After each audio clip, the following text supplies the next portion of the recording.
And below us now we can see the venue that will play host to both the Slopestyle and half-pipe finals today.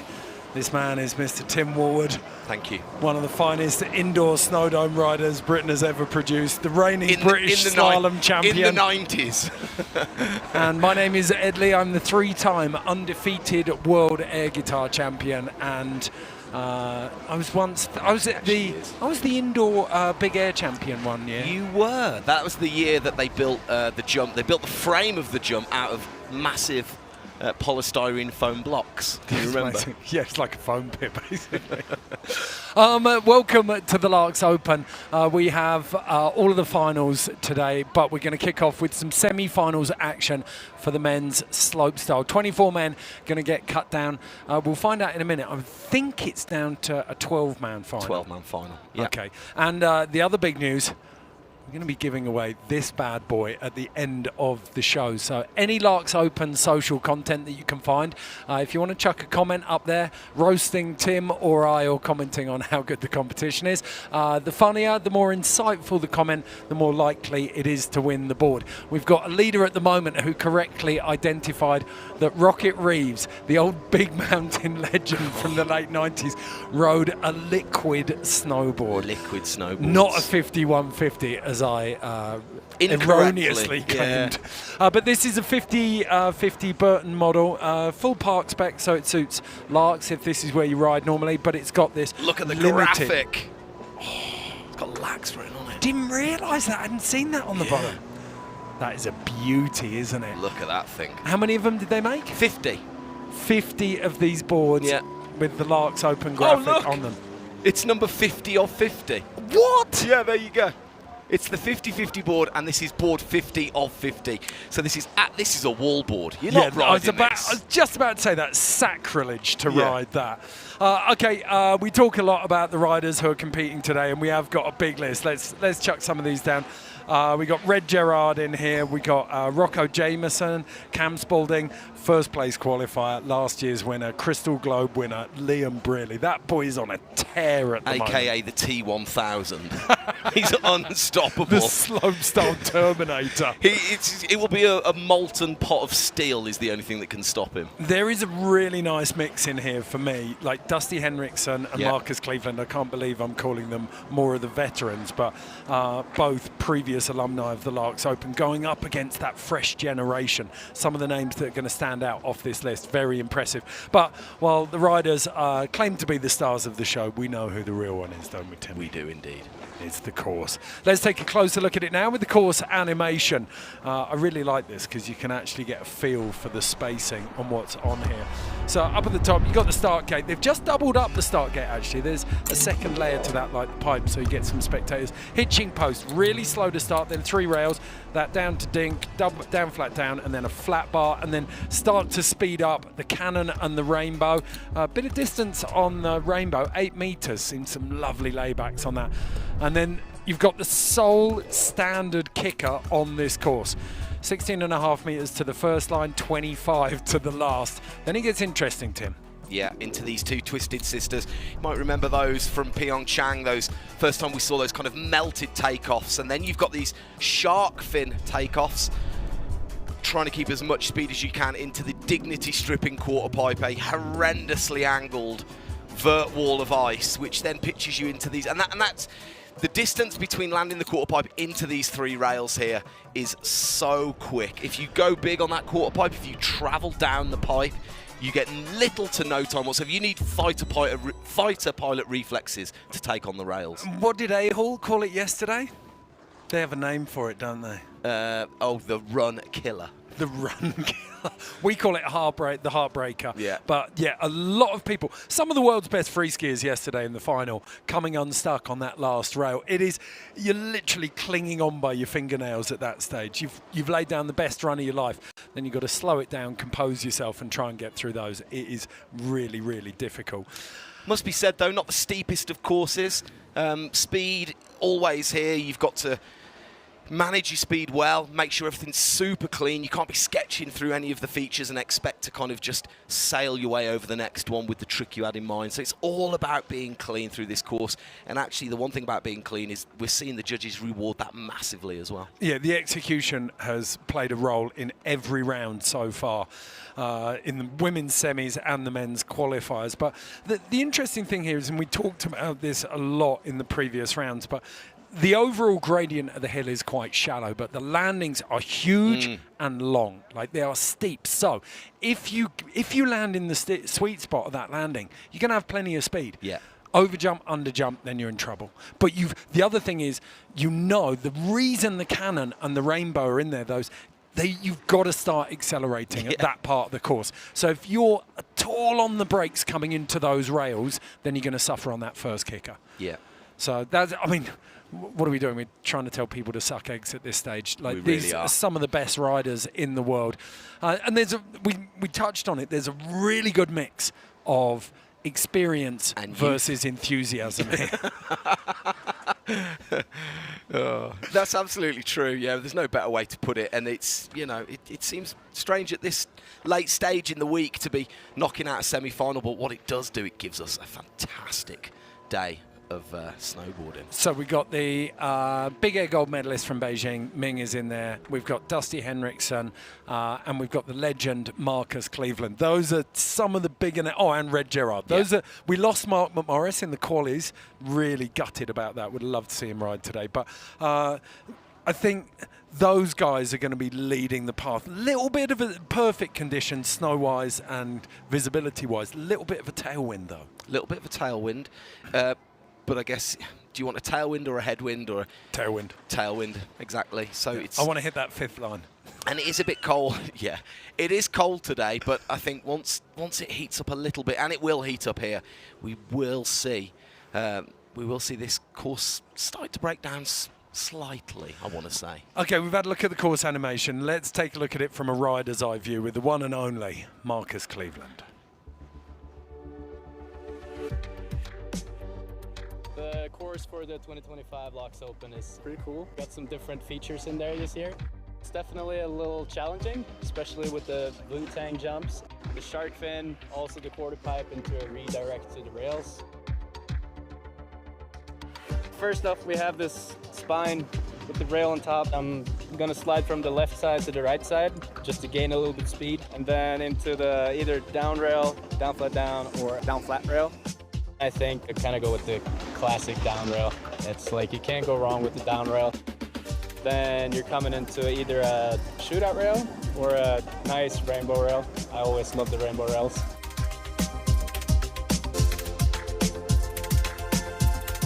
Then you have the classic first jump.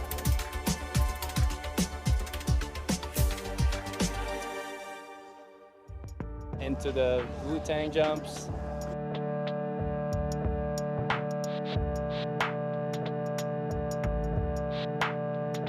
The jumps here in LAAX are super nice. They're the most safest big jumps there is. It's not going to be spin to win, which is nice, because then you need to like switch it up a little bit, because the takeoff is not the same. I feel like this one is one of the better shark fins there is, because it's not really a fully piped wall.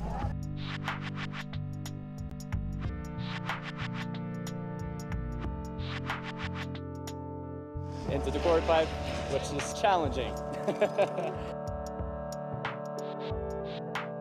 And then you can choose between the gap rail, the waterfall rail, or the kind of like an elbow rail. Each feature that you land on, you got to go pretty much straight to the next one. So you can't sketch or anything.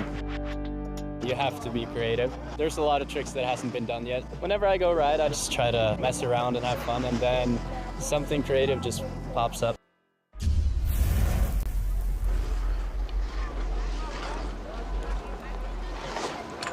Love hearing Marcus Cleveland say that it's not going to be spin to win. It's as soon as you bring in these transition takeoffs, then you're asking for creativity. And you've got the Twisted Sisters. You mentioned that we saw those in Pyeongchang 2018 Olympics. They'd started appearing in the build-up to that.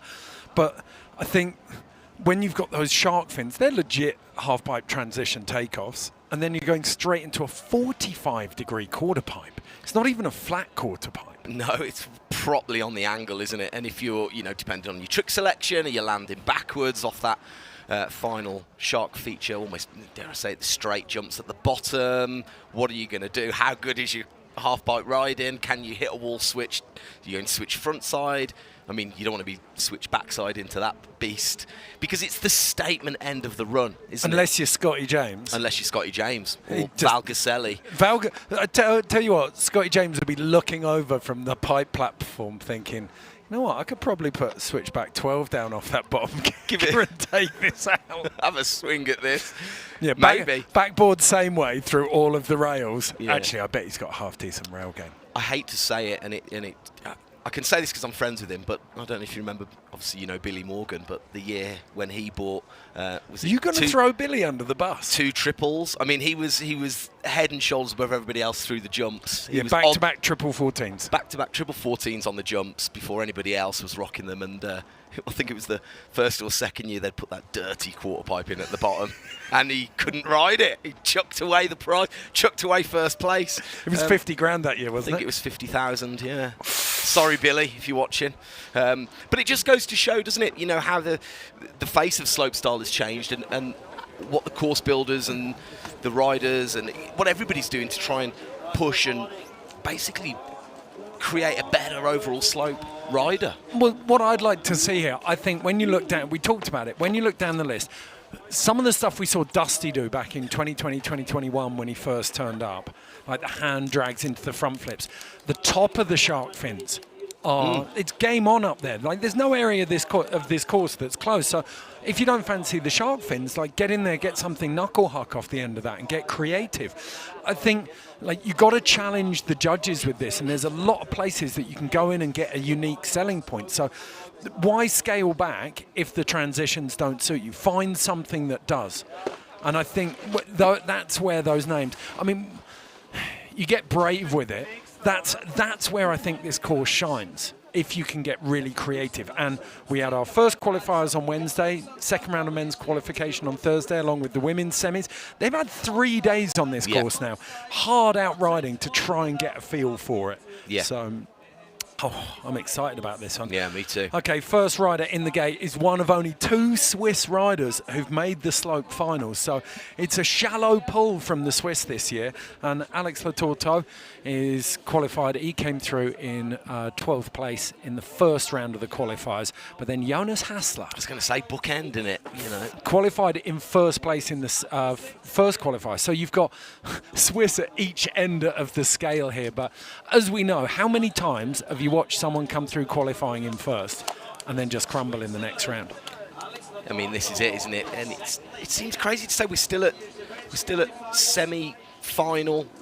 We're still at semi-final. Can't even get my words out. Well, the thing that you always have to remember, this is 3 separate competitions. Yes. It's qualifying, it's semi-finals, and then it's finals. And if you don't get through, it's no good not making it through each one. Otherwise, you don't get the next one. And the pressure's going to ramp up as we move into the afternoon as well. So you've got to get through this now. You've got to get through these next 2 runs.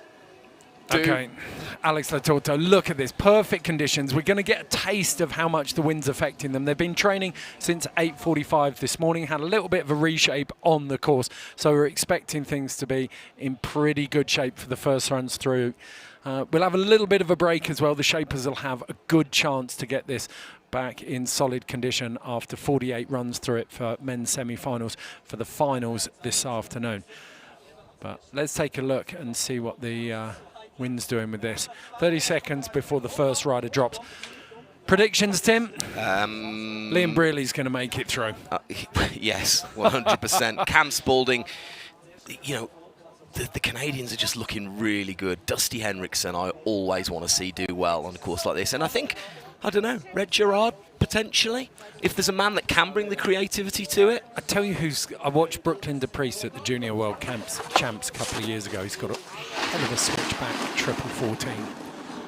And it looks like he's got that on rails. If these jumps are playing ball today, that's the kind of level we're going to see for finals, which will be Lovely juicy hit. First rider in, Alex Latorta of Switzerland. Front three with a little nose tap on that hitching post. Back lip, 270 out. Switch at the top as well, all of that. It was, wasn't it? Yeah. So the goofy rider from Engelberg first into this jump, and this is where, like Ed says, we get that first look at the speed. Ooh, squeaking it over. It is switch all the way through here, isn't it? Yeah, yeah. Goes switch. Backside 12. Oh, and he can't hold it. Here's so cab 3 with the nose tap, straight into the switch back lip, 270 out. Then must have been 270 on, 450 off. Front side edge. Giving the elbow some love as well. We've seen the waterfall and the gap out to down bar. There's that switchback lip, 270 out. Love that. Then that cab 1080 only just squeaks over the knuckle. We're going to see which nation's wax techs have got it right. A little bit bigger on that switchback 12. Seen a lot of 12 to 12 combos. So imagine that was going to, it's difficult to tell with the shark fins, isn't it? But snowboarders, I've got to say, watching across the whole week, yeah, when you've got free skiers and snowboarders pushing way harder on the shark fin this week in the early rounds. I think in finals yesterday we saw the skiers get the hang of it, but snowboarders really attacked the shark fins. Yeah, I think if you're able to kind of almost, I don't know, I don't want to get into the intricacies of edge control, but if you've got 4 edges as opposed to 2, and certainly on a, you know, if you crank it into that forwards on a toe edge, you can really wind up through the pressure, can't you? It's good fun. It is good fun from the back. Okay, just keeping you in the loop that this is a bonus feed. This isn't the full broadcast. This is another one of those rough and ready broadcasts that we figure you'd rather see it in a little bit more of a raw form than not see anything at all. So please, no comments about the quality of the broadcast here. This is all bonus. Right, next rider in, Frank Jobin out of Canada, the old street rider who just started pulling it together. I spoke to Sam Weston about him last year, and he's just found his feet in slopestyle. Ooh, lovely tail through the dink there. Had plenty of pressure. Come on, Frankie. Let's see this. He's got the jump game when he needs it. Beautiful back 12. And me and Truth were talking about this. We needed your help with the chicken salad or roast beef. As he goes switch back 12. That was beautiful. Frontside double, 10, solid. Yeah, looked really nice off that. What's he got on the quarter? Okay, he's almost level with the top of the arc. Back 270 on the down bar. I'm going to go out on a limb here. First place? It's first place. But I reckon we're going to see the judges usually a range-finding score with a really nice solid run through the middle. That was lovely, that cab 2. And then switch back 2 onto that rainbow. Lovely. And then back 12. Let's have a look at this. He goes tail. That was into the front 10. I want to have a closer look at that top kick up. So front hand with your thumb turned. Which way is it? I've got to do my maths now. There's a twist for a chicken salad, but it's a Stelmarski if it's a roast beef with the front hand. Chicken salad, you twist the thumb round. Ooh, kept his hands up there, didn't he? The force field was intact on those mitts. I think we're getting a collection of slow-mos here. Lovely tail grab. He did the older hee on landing as well, didn't he? Digging that toe edge in. Yeah. Watch anyone come in off a switch backside or frontside spin.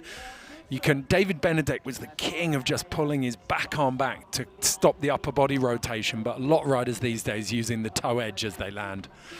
Okay, lovely bit of travel on the hitching post. William Gertl with the Pretz 2 off the end. Yeah, really nice.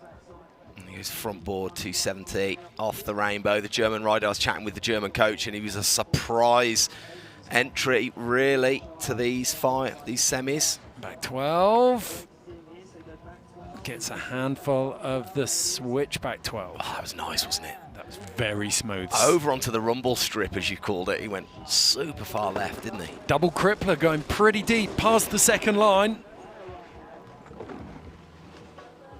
Oh, and we've been arguing about what to call this. Like, I know it's on essentially backside wall, but I always call it a frontside air to fakie because you're kind of rotating or keep holding your body frontside through it. I'm going to look that one up now because I don't want to get that wrong all day. If we're going to see it, because we know we're going to see some of those in pipe as well, because a Pop-Tart is fakie air. Fakie air to normal's a Pop-Tart. Yeah. But let's see what the internet says about frontside air to fakie. So Leon Gertl, like I said, I think his bags were packed and he was on his way somewhere else, but then he actually qualified. Indeed, Michi, the German coach, like I said, I was chatting with him and pretty stoked to get Leon in these semi-finals. Got Noah Victor and Leon Wockensperger coming up, so the Germans doing well, qualifying into these semis. 60 riders come and try and get their way, bulldoze their way into the top 12. And like you say, almost 3 contests, isn't it? It fully is. And you can actually, I think the final is one of the least pressurised, because once you're there, you can actually relax and say, well, I've made it all the way through. Okay. Dropping in. Oh, no. Kira Kimura just hanging up on his heels. And we talked about the importance of execution. Corked 630 out. Pretzel. Got to have some purchase there, especially when you're board sliding. Whip that round as well. Yeah, the switchback side. And then into this. Love front side off that side, you know. Oh, yes! Do you see the way the body rotating? Exactly what you said about digging those toes in. Big double backside rodeo. Oh, my goodness! Snow Snake jumped up and bit him. He's going to have to suck the venom out of that one. My goodness. Oh, huge digger at the bottom on that double backside rodeo. Shades of Sven Thorgren on it. Really late. It looked almost double crippler, you know, double crippler almost. That's, honestly, that's like just standing there and having to take a baseball bat in the bread basket, isn't it? Oh, so painful. Here you go. And he gets it there. Beautifully. Oh! It's the bounce, isn't it? The compression, you hit so hard and then you pop back up and you go light. There's no gravity for you and you just can't control the thing. What year did Sean Fitzsimons win? I think it was 2020. Get on the internet. Internet That's the coming. internet to find out. Sean Fitzsimons, absolutely love watching this guy ride. I think still, like, even though he's won World Cups, he's been on this stage, he's got the same, like, his approach to the backcountry is just outrageous. And I think for that reason, he's one of the most underrated riders out there still. One of snowboarding's hidden gems. Oh, he's a breath of fresh air. When he drops in 22, he won the LAAX Open. There you go. I was only 2 years out. Okay. Lovely frontside 5 miller. Cab 2 on, same way. Little skip just to build some speed here. Front lip to chicane. So coming in switch. Yeah. He had to tuck that one up, He really did, and then cranking hard. Switch back 12. Oh! Right onto the knuckle. He's got Cuban heels on today, hasn't he, to make that stop. Oh, go on. Frontside triple. Into this shark's fin on the right, and he wangs the backside. 1080. Looked like he had way more time on that. Yeah, I thought he was going to go a bit deeper. Me too. Lovely Michael Chuck. Yeah. Good run from Sean Fitzsimmons. Boom. Just about getting the back 270 on that down bar. Yeah, he could, if he'd have had, I reckon he's got a tiny bit of black tack on his rails that just held the tail on there. So a couple of tiny execution issues, like the landing on that front 5 miller. He was tucked up on that. So there are a couple of things that the judges are going to pull him down on slightly, but I think the level of tech that he's got is going to rescue him here a little bit. You could see he's just on his heels heavy there. He just seemed to get the landing expanded on him there, didn't it? The Yeah. knuckle just stretched out to stop him really getting into the sweet spot of that landing. Let's see. Yeah, he's on there. It was like a Fortnite build. When he was in the air, it just kept getting bigger and bigger. Okay, let's do a little bit of scores here. Let's see what we've got. Yeah, just to keep you across it, this is a bonus delivery, so we're at a skeleton frame of workforce here, so just a couple of the slow-mos and cameras, and we'll bring you the scores as and when we can get them. Okay, so Frank Jobin leading on a 68.13. Sean Fitzsimons on a 56.59. Now it's the turn of Liam Farrell, one of the biggest characters in snowboard slopestyle at the moment, and big air. Switch front blunt 270. And he's so nice. Love that axis. He's got such a beautiful spin axis. Goes switch backside 12. Everyone, it feels like the trick du jour this year, doesn't it? Yeah.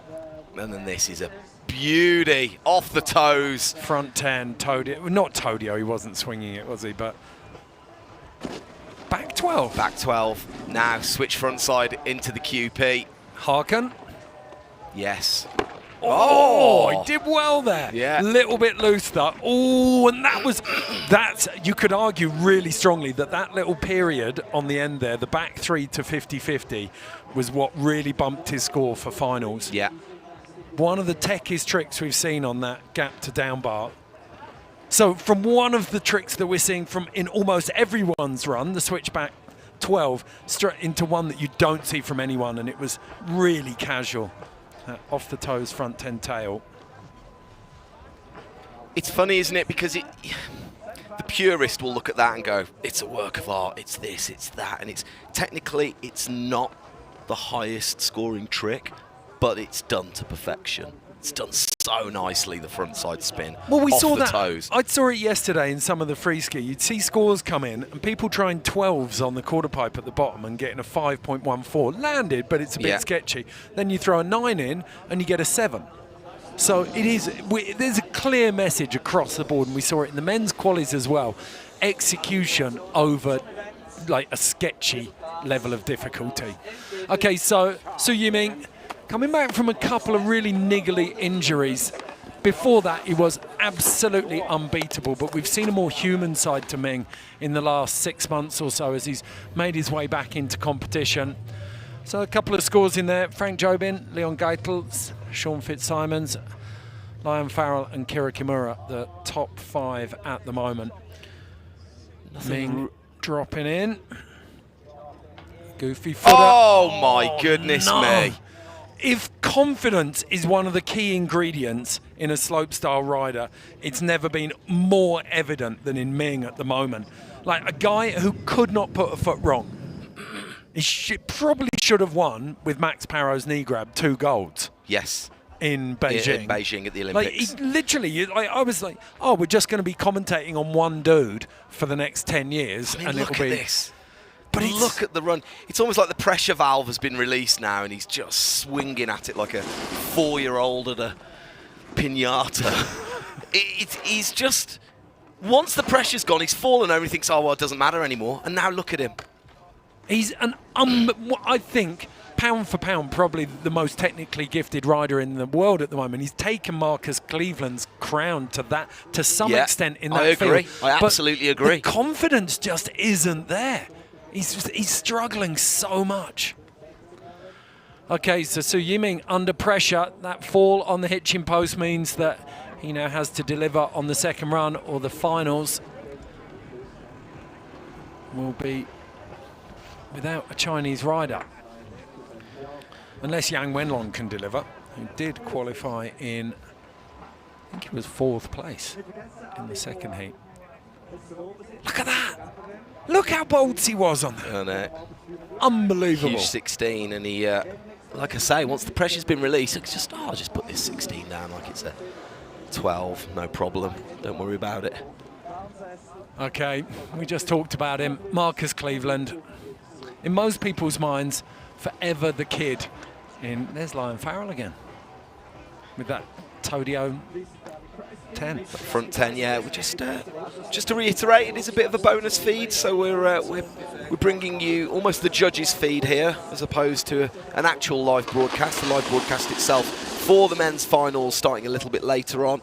Women's slope finals as well, but for now, do enjoy the men's semi-finals and Marcus Cleveland. The Don of Donbass. Beautiful frontboard switch up 270. This for me. Oh, yes. Have some of that. Yeah. Okay, he knows these jumps so well. Switchback 12. Yeah. Just able to make it look effortless. Oh, and the back 16. Back 16, yeah. So he's cranking up through the gears. Oh my goodness, massive, and he just, how on earth did he slow that down? That was beautiful. Crippler on the quarter pipe. Front 270, yeah, little hand clap. He gives himself the golf clap as he finishes. That was a nice round, 5 under.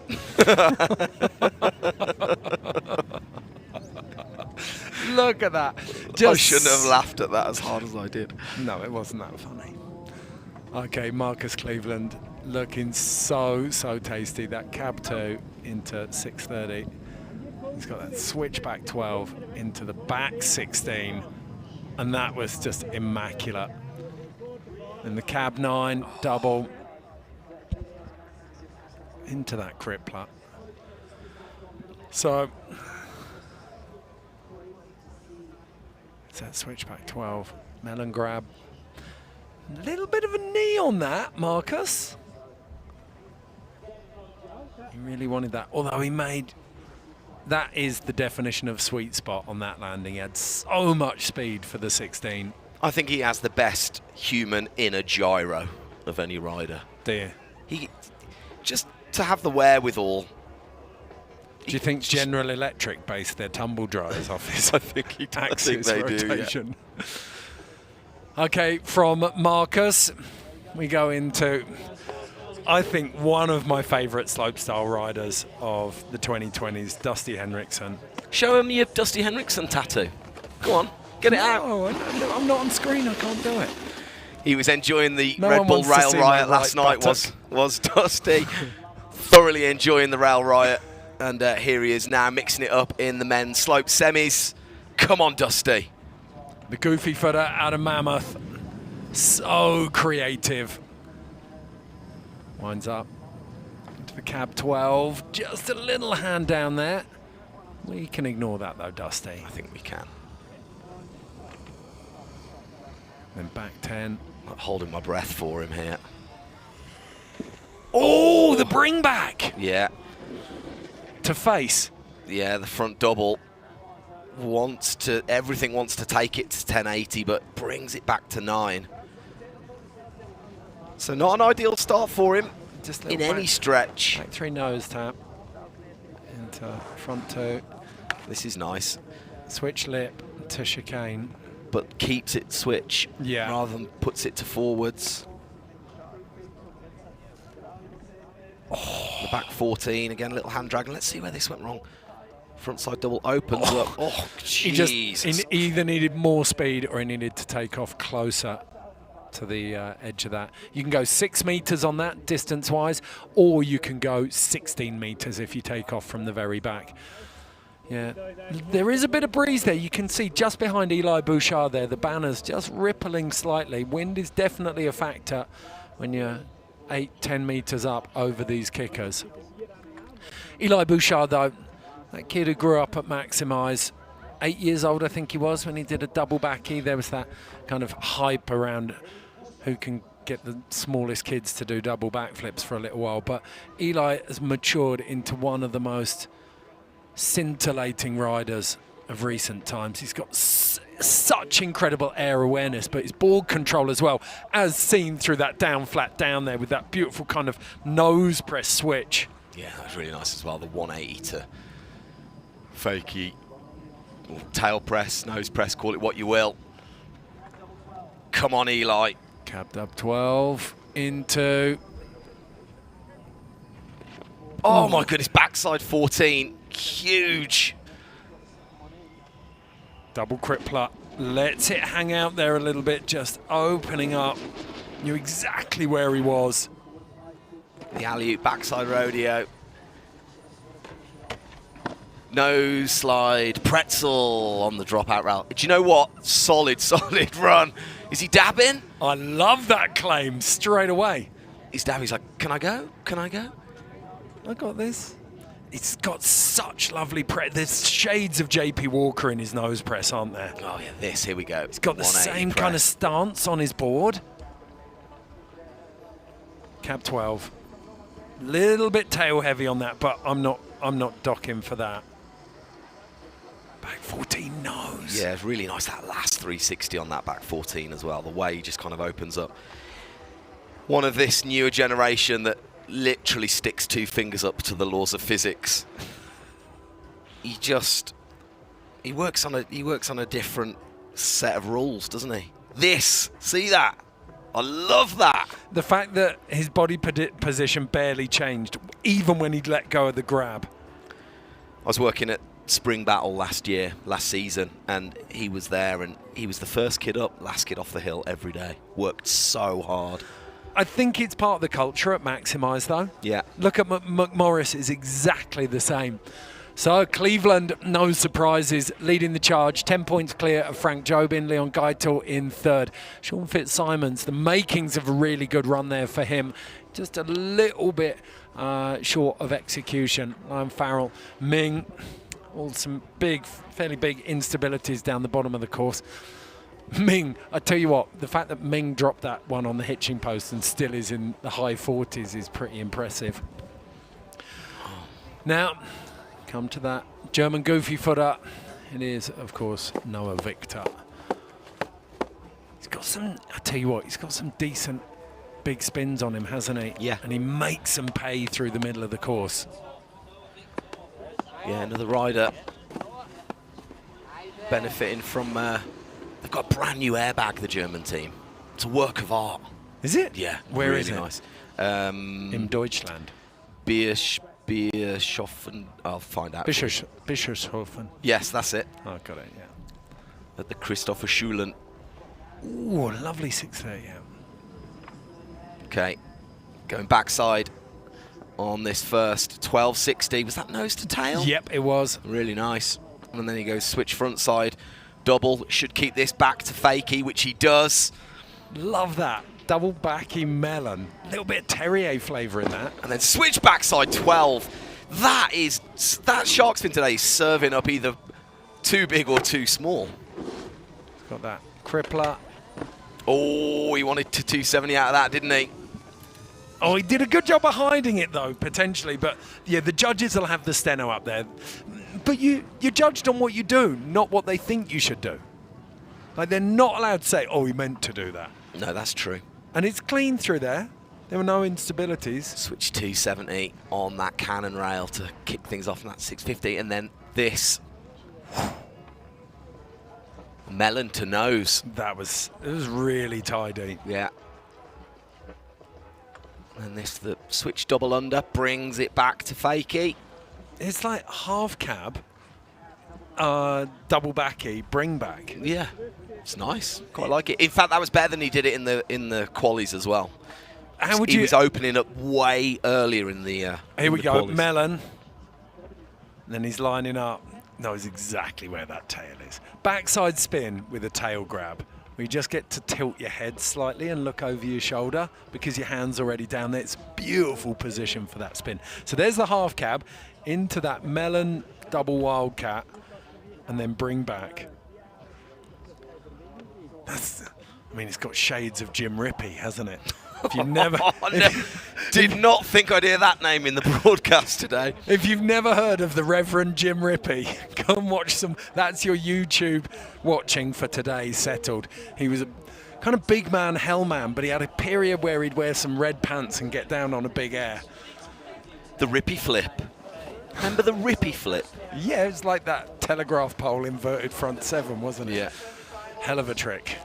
Don't bring that. I can't ever see that one coming back. Front side spin, arched back, grabbed melon, or grabbed method. Yuto Miyamura.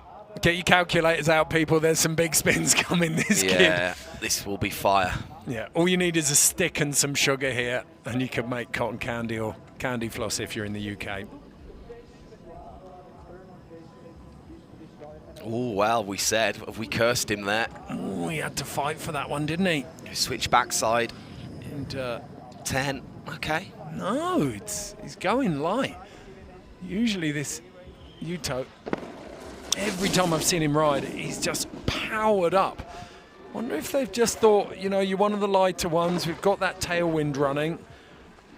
I don't want you flapping around up there. Oh, that was nice. 180 on, 180 off. Through the elbow. Yeah, does it a disservice, that angle? That's first part of that rail straight down, then it does kick off to the right-hand side.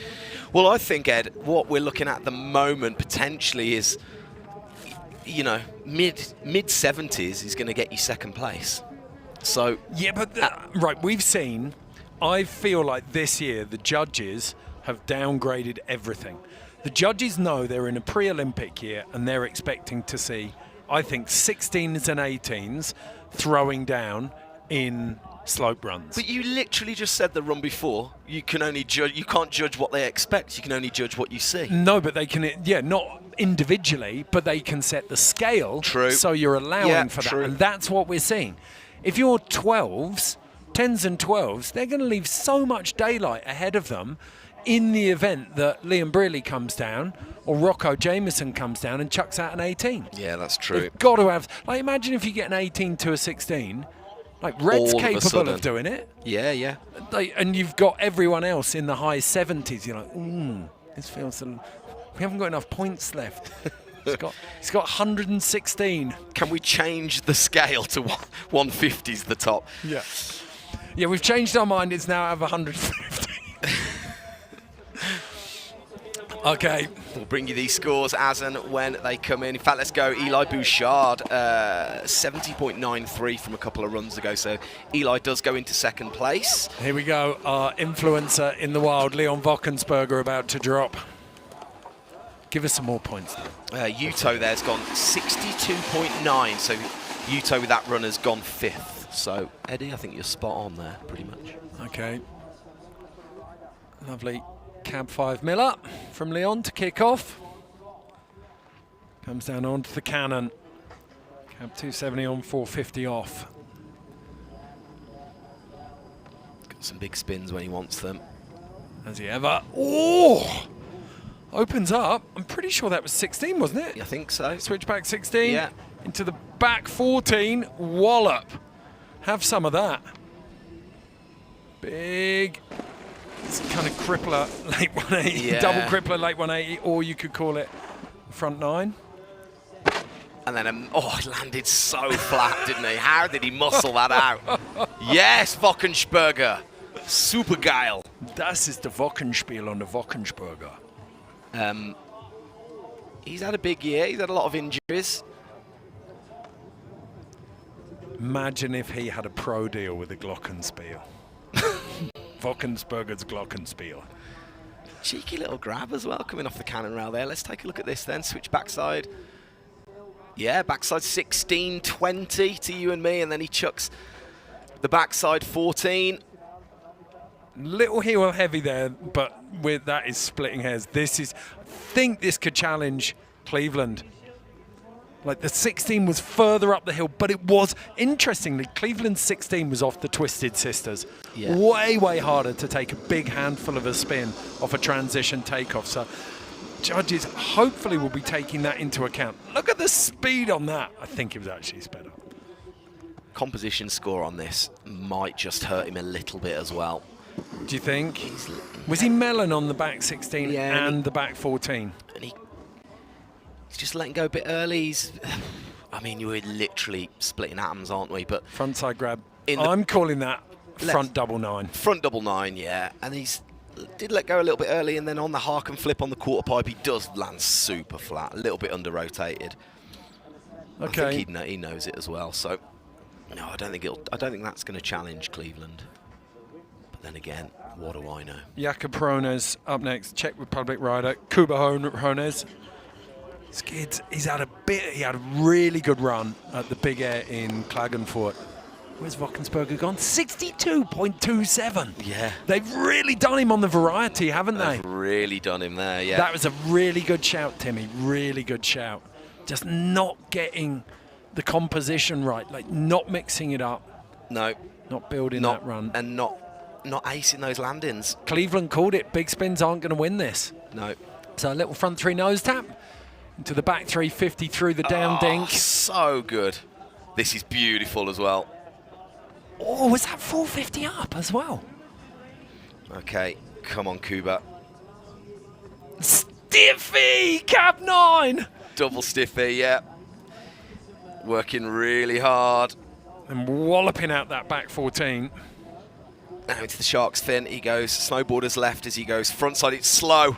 It's really slow on the front 7. He knows it as well. You can almost saw it in his face. Well, we talked about the composition not being there for Leon Wockensberger. That was beautiful. Take a bow, Kuba.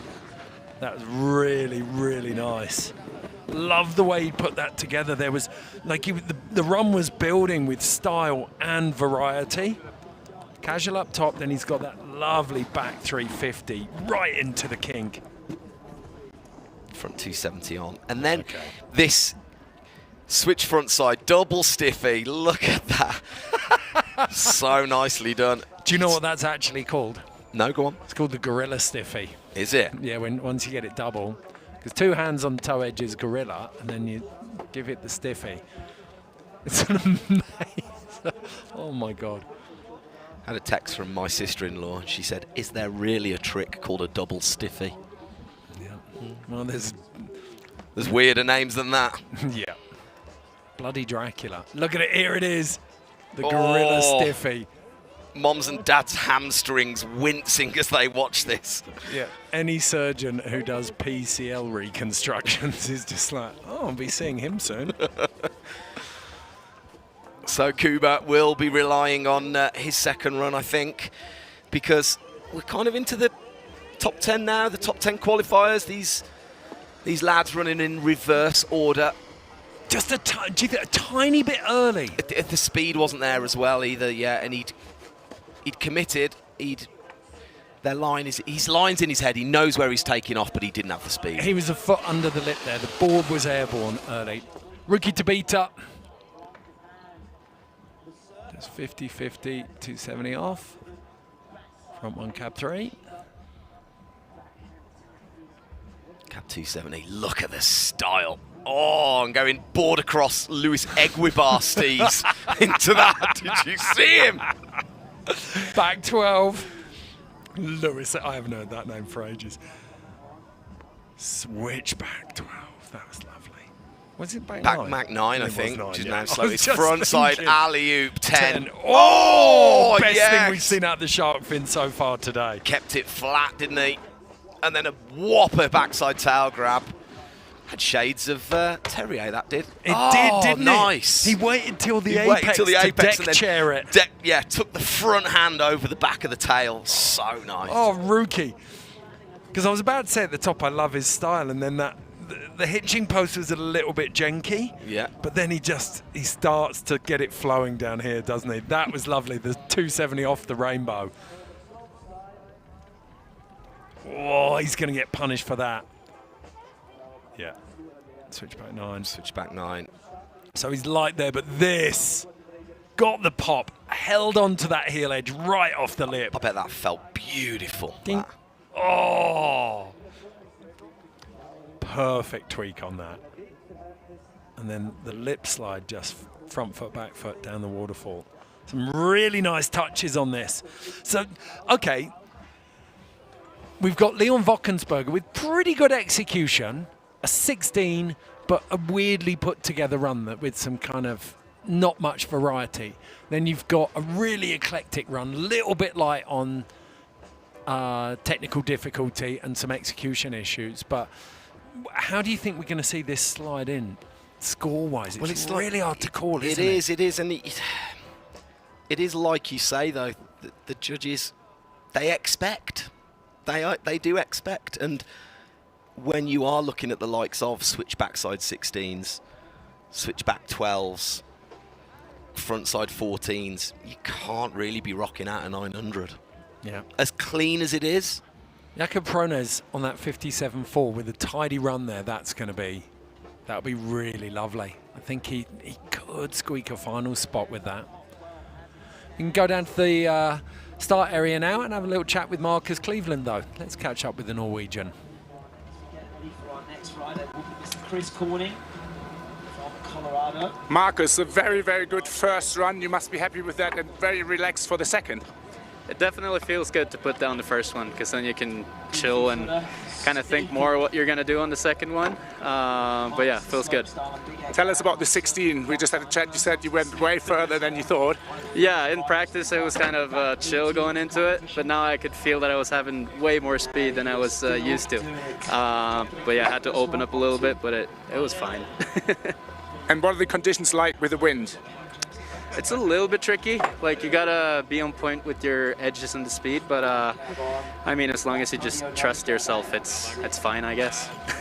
And what's the game plan for the next run? Any tricks you're gonna step up? What's the plan? I don't think I'll step it up. I'll just try and do it more clean. Try and get the second rail a little bit better, and then try to go a little bit bigger in the quarter pipe. But it's just scary to hit it with full speed. Thanks a lot, Marcus. Back to the boys in the studio. Thank you for a little bit of insight there from Gertz and Marcus. Chris Corning just finished up his run. Couple of execution issues in there. And he had the big spins, but he hasn't got much pop on here. He's got that lovely cab two off. Then that switchback rodeo off the cannon. Oh no, back rodeo. rodeo. Yeah. But look at these. He does get loads of wang on that, but he's fighting to get it round the last 180. Do you know what I like about Chris Corning is you could crunch the colours and the saturation, turn it black and white, make him a silhouette in any year, and you wouldn't be able to tell whether it was 2012 or 2024. He's one of snowboarding's great constants. Yeah, his style, his pant size, his jacket cinching, everything is just standard Chris Corning. I love it. So are you going to start calling him standard issue? Ooh, no, because he's better than standard issue. Oh, see the flex on the board there as he took off. Just, you can see. I think he's my comfort blanket. I think that's what it is. He's your You know num-num. he's gonna come and deliver for you, and you just feel safe watching him ride. Well, he hasn't yet. No. Okay, back up at the top now with Red. Oh, look at him. Love those arms. So distinctive. Yes, Red. Beautiful. Front 5 hand drag on the rainbow. Is he gonna go switch back 16 here? No, 12. No, switch back 12. Beautiful. Just hovered like an albatross over the landing. There you go. Smashes out the 14. Yeah, and then front side, this should be now that's a proper double 10. He's got massive! Boom! Come on, Red! Yes! Chucking a cheeky little back 5. Ooh, worked hard, did he? Yes! That bottom rail, Yeah. the run killer. I don't think he was looking for... I thought he was looking for more in the quarter pipe, potentially. I just think it caught him off guard a little bit, maybe. I don't know. I'll have to have a look at it. The quarter pipe, it seemed to just something snag or... His Lady Gaga is like perfect in the finish area there. The body language, the facial expression gave nothing away. Lovely back 12. Like, measured that on the landing perfectly. And then big handful of this backside 14 melon. See the Give tweak it a good on it? tweak, yes. Really nice tweak at the end This of is that. big. I think this is going to go above Marcus. I don't know if that bottom rail See might that? be his sticking point. Glitch in the matrix there as he took off. We saw it twice. Now, let's have a close look at this. Oh no, he was in there. Is that switchback 12? Lovely. There's a bit of that front side 3 nose bone flavour on that, isn't there? Let's go the grab, but again, Look at that. like You Eli Bouchard, he knows his body position in the air is just immaculate.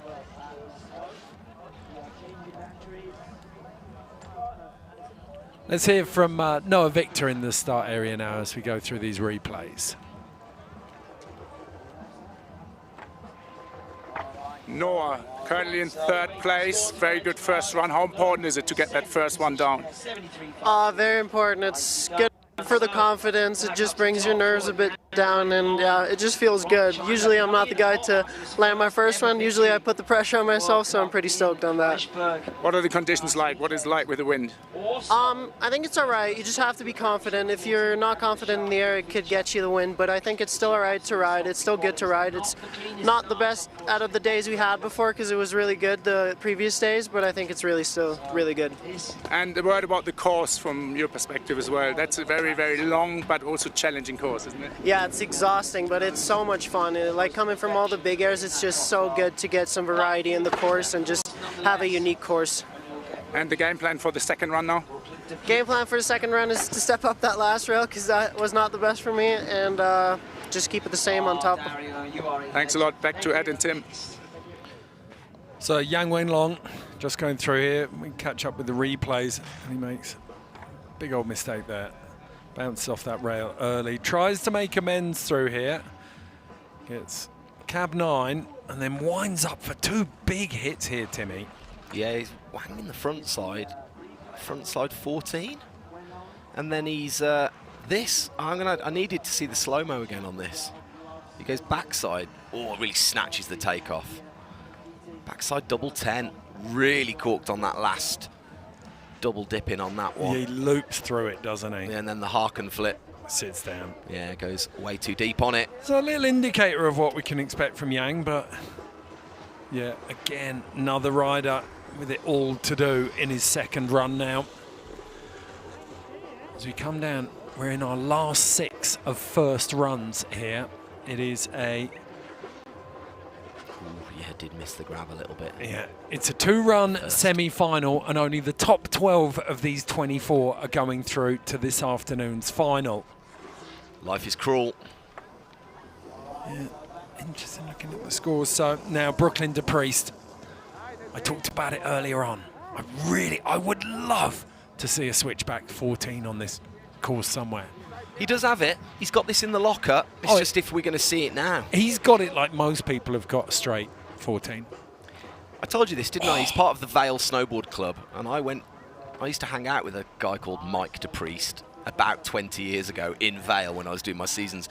I really wonder if this is his son. Definitely is. Nice and simple through the rails, nothing too tech. Winds up. Front 12. Yeah, front double 12. Into switch, backside. 10. Oh, 12. 12, yeah. Look at that landing. I know, he did have time. That is where he'll upgrade it. Oh, no, short Brooklyn. on the shark.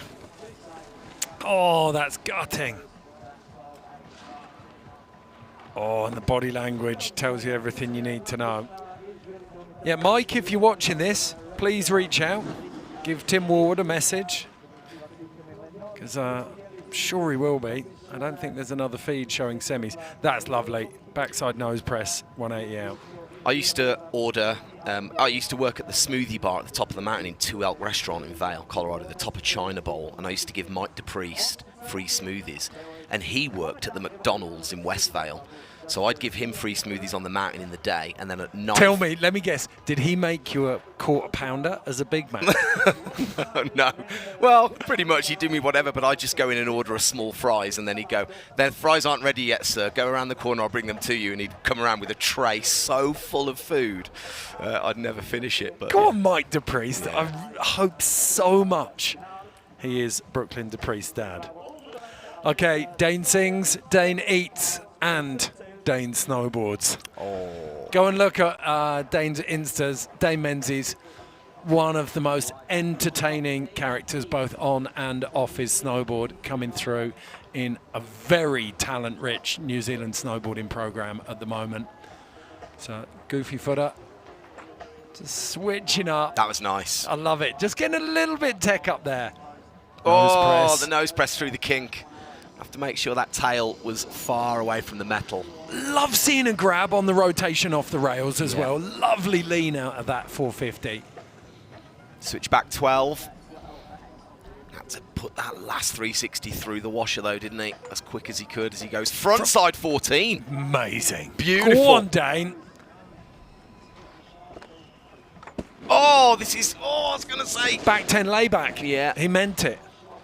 He's just doing a bit of Steve Alba bowl skating.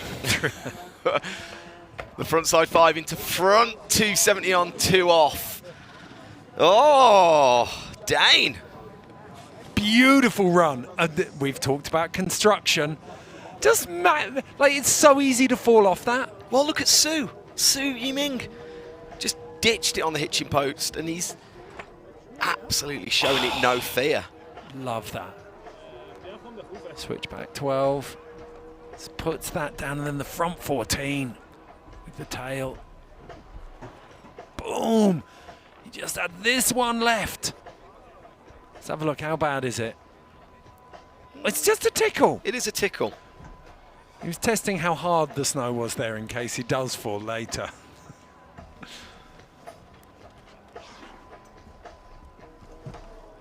So it gets that Weddle.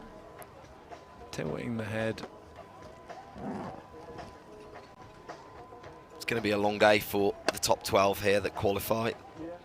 Got the finals coming up a little bit later on this afternoon. They've got more practice. Obviously, the women will go first in their final. There'll be joint practice, I believe, with the men and the women directly after this. Oh, Okay. Come on. I'm excited about this. He's got rad on the gloves.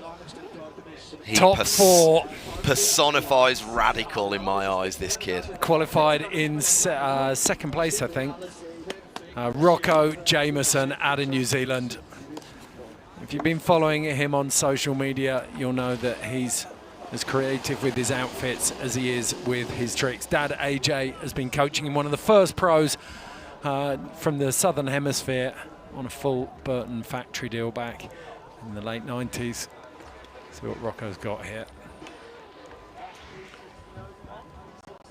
Beautiful out of that down bar, powering into the rainbow. A little hand drag front 5. So switch backside, is it? Yep. Switch back 12. Snaps it Hold out. on. That's just his style. Yeah. Nice. Oh, that's The front unbelievable. Front 14. Into that sloth flip, double sloth bring back. Yeah. Brings it round to switch. Now switch into the quarter pipe. Really nice switch, 720. Ooh, no, like Front lip down slide, the waterfall. yeah. Okay. Love that. He's shaking his head. Love it. How precision was that? And then it's 270 up, 450 off. Hand drag front 5 into that. Look at this though. Look at the power. Checks.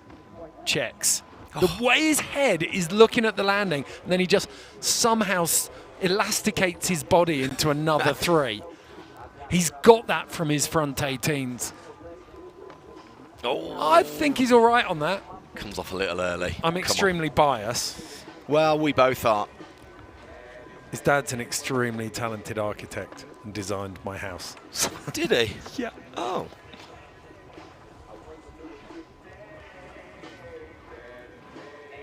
Let's have a look. Gets that tail grab. Look at the This is twang nice. on this. Let's go here and then look at the body stays still. The legs keep going. It's like an owl spinning around to see a little field mouse. Coming for you later. Okay, let's get on those live scores. Marcus Cleveland still up top. Red slotted in just behind him. Dane Menzies in 3rd. Eli Bouchard in 4th. Noah Victor 5th. They're all in the 70s at the moment. So we look at Cam Spalding dropping in. Canadian, part of that amazing fresh generation. How the Canadians keep doing it, producing generations and generations of Air Force. They did Mikey Cicerelli, Darcy Sharp after Toots, or at the same time as Toots, McMorris and Parrow. Now they've got Cam Spalding, Eli Bouchard and Liam Brearley.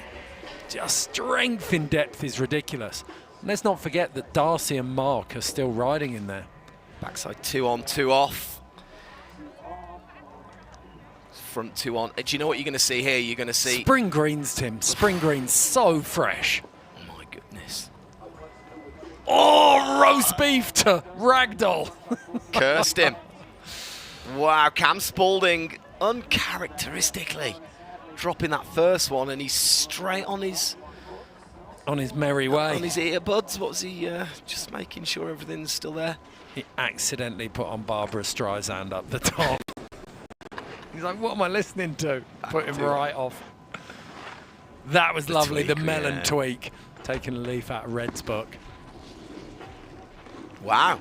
And that was... the full commitment on that. I think he just thought he had way more time on his hands.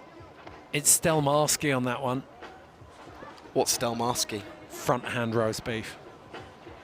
Let's have a look.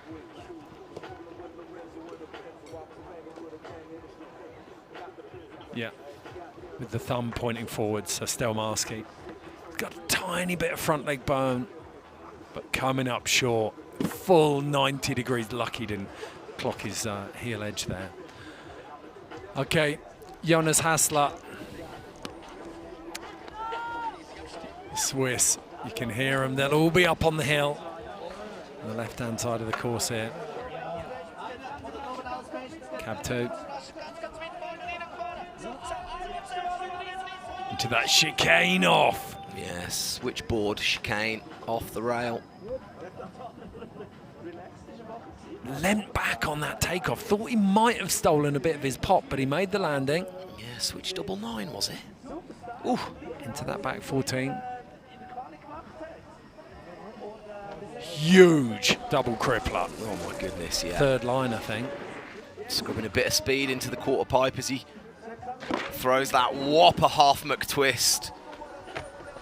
And that was really nice. Switch upon the down, drop down bar at the bottom.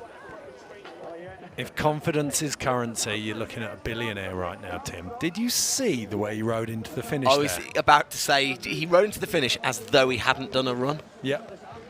It like he was riding into the chair at P60 on a standard Wednesday. Knew exactly what he was doing here. Huge on that double crippler.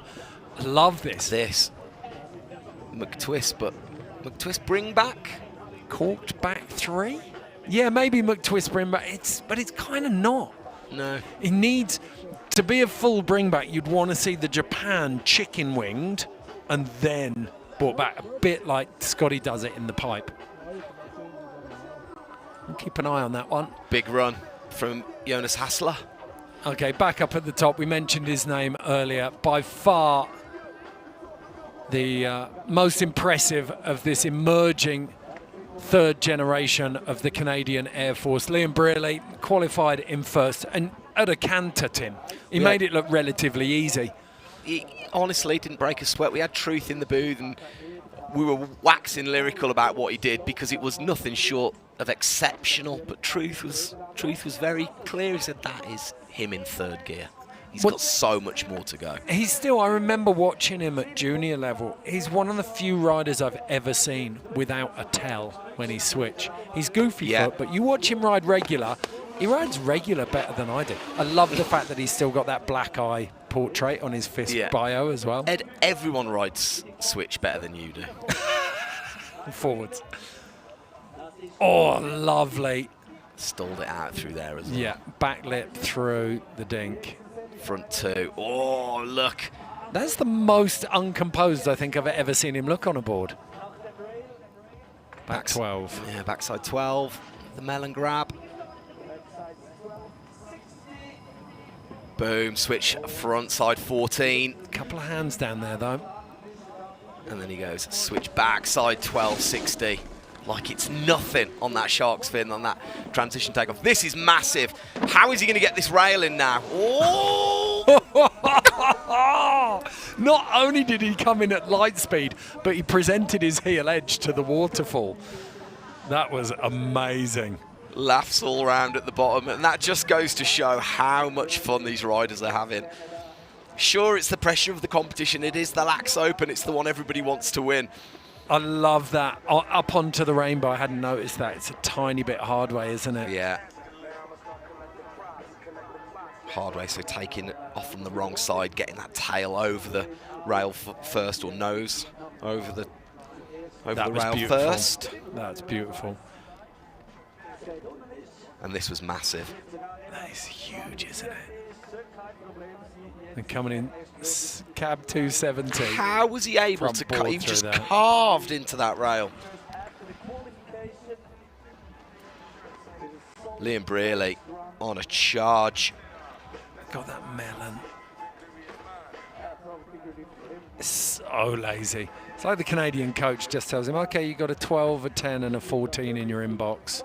If you can just deal with those before the bottom. Yeah, I've got those.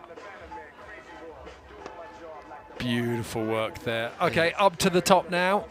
We're going to start with Alex Latorto again, but we're also going to get a quick interview with Red Gerard. Let's see how his run went and how he feels about it. Red, congratulations, very good first run. How are you feeling about it? Yeah, good. I'm feeling pretty good with it. I was happy to land one, you know. There's a few things I'd like to clean up there for second run, but yeah, it's been a weird morning, you know. This is probably the most weather we've dealt with since we've been here, and we're just dealing with a little bit of wind. So it's not terrible at all, so just trying to adjust to that and figure everything out. And how can you adjust to the wind? Is it just kind of feeling it? What's the way to deal with it? Oh man, yeah, I mean, really just knowing it's there, you know, is the biggest thing, and, you know, knowing that it is going to blow you around a little bit, so you just need to be a little bit more prepared for it. And you seem to like it here, LAAX. I mean, you've done well before at the contest. What is it you like about it here? Yeah, I love LAAX. You know, it's one of our only majors that we have. You know, we've lost a few contests, so every time getting to come back to LAAX, it just, everyone brings the energy. The fans here insane, you know, you see it midway down the course on the rider's left-hand side. There's a people that pile up, and it just makes you, I don't know, makes you feel like a real athlete or something. Game plan for the second run now? Yeah, just clean some things up. Thanks a lot. Back to the boys in the studio. Great to hear from Red there. Just the fact that the wind is an issue. You can see the windsock on the side of Alex Latorto's run there. But it is forecast to drop down for finals this afternoon. Alex Latorto smashing out that 10 there. Lovely front 5. Onto the elbow, little switch up. And you can see how much that means to him. Don't know if there's quite enough in this run though to push him up into the qualifying spots. No, he's coming off that top rail early, isn't he? And let's just be brutally honest here. He was low on that 10 on the first he's kicker really as low. well. Doesn't get the pop. He's letting go of these grabs a little early in order to get the spins around. Apart from obviously that final shark fin hit, that was a little sketchy. And I mean no disrespect here, obviously, but coming off that rail again a bit early. It's just what the judges will be looking at. They're looking for these mistakes. As we start second and final runs of the semi-final, we've got Cleveland setting the pace with the 78. Liam Brearley right in behind him, less than 1100, well, 1100 separating them, 78.35 for Liam. Jonas Hassler, so nearly, apart from Cleveland running to semis, you've got Red tucked in on a 73. Dane Menzies just behind him, Eli Bouchard, Noah Victor's in there, Frank Jobin's in there, Ruki Tabita's in there. Yuto Miyamura is there in 10th place. Then you've got Rocco Jameson and Leon Wockensberger. But so much talent just outside there. Brooklyn DePriest, Dusty Henriksen, Cam Spaulding, Su Yiming, Chris Corning, Liam Farrell, Sean Fitzsimons. Lot of heavy hitters. Frank Jobin, one of them as well. He's in 8th place at the moment, looking to cement his position.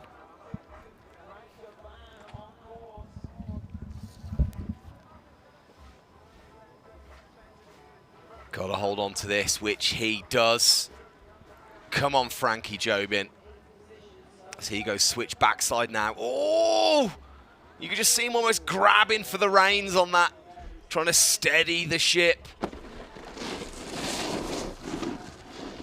Into the quarter pipe. Big backside air now. Finishing with a bang. Backside 270 on, 2 off.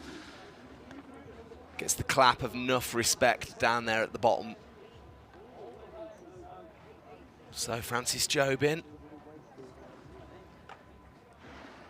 currently sitting in an uncomfortable 8th position. Needs to improve on that 68.13.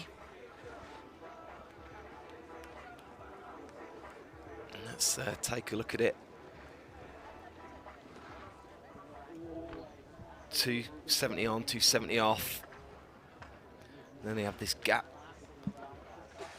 Back 2 on, 2 off.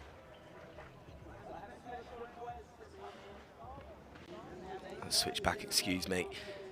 Just trying to see where this run improves from that first one.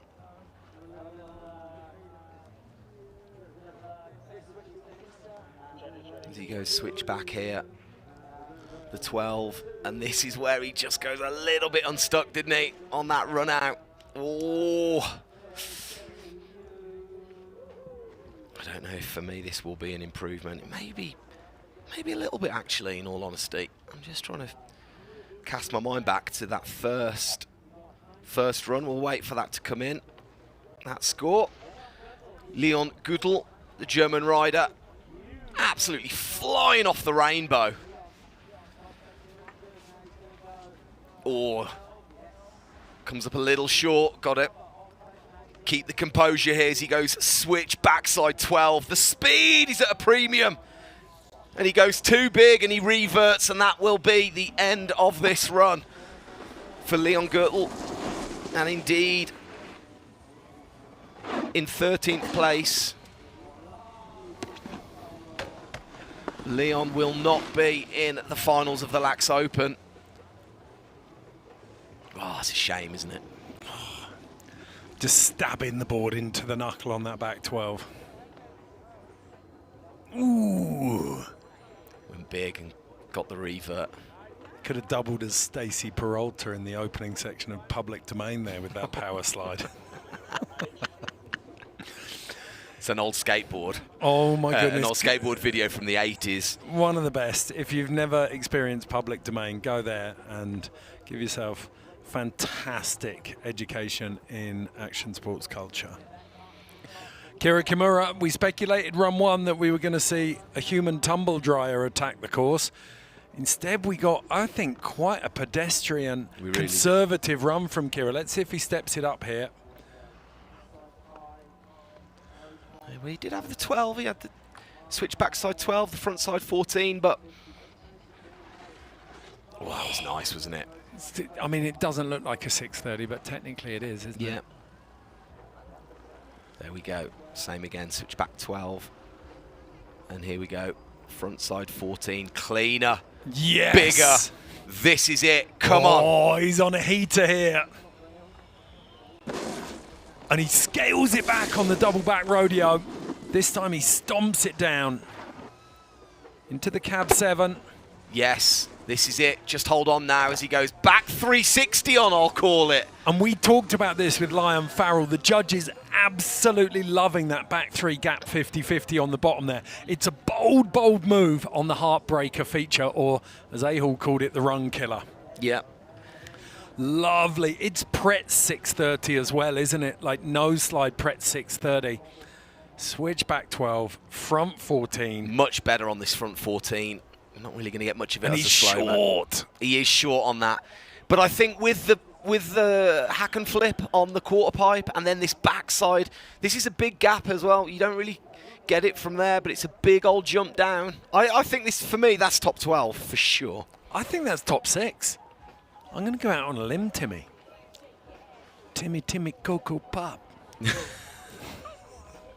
You're not allowed to laugh at that. So my daughter, for show and tell at school, stood up and rather than say that she'd played well in a football game or did good at swimming like most of the normal kids, she stood up in front of the whole school and sang the rap from Big.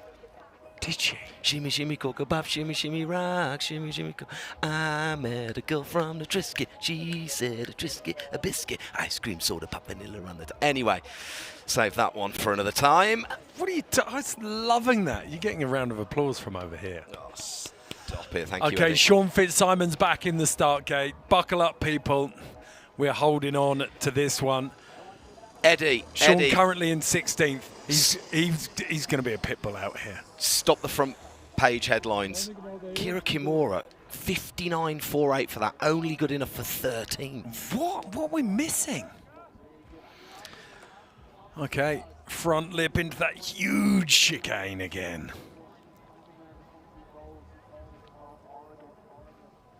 Oh, held on to that. The switch 12 almost buckled over the heels. He's got some pace. He really does. No! What? Wow. That is the best trick I've seen all day. How did he save that? How did he save that at the bottom? Oh, Sean, I'm absolutely gutted for you. Both Tim and I holding our breath as he went into that second kicker.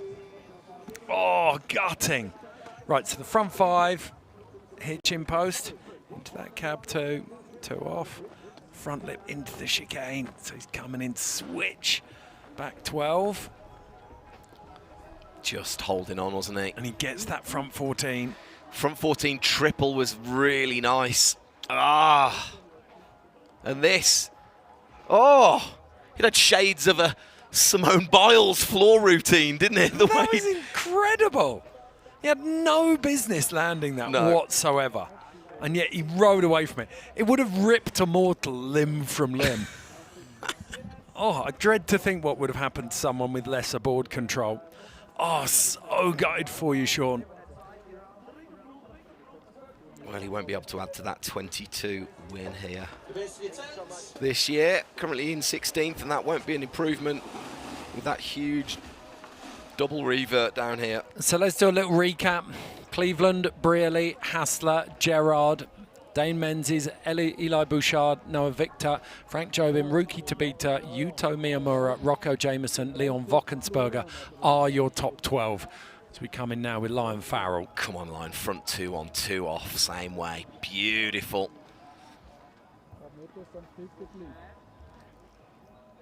Switch back 12. Boom. Kept his hands off the snow. There's that front 10 again. Just showing the judges how much control he had there with the flick in the last 278. Back 12. It was long and low, wasn't it? Yeah. The back 12 didn't have the pop. Lovely. Cab 7 or park and flip. There it is. Back 3 That's to it. 50-50 down the bottom. That's what he wanted first time round, and look what it means to him. The only thing he doesn't have there is, you called it, that pop on the last kicker. It's long and low, but everything else is damn near perfect here. Look at that. Lion Farrell's going to the finals, ladies and gentlemen. He's I got think. Oh, well, we don't know. He went right out of the top of the Twisted Sister there. The quarter pipe's really nice for me as well. That's really controlled. Well, he's not. So many people are popping off that transition and landing low. He lands really high up that transition as well.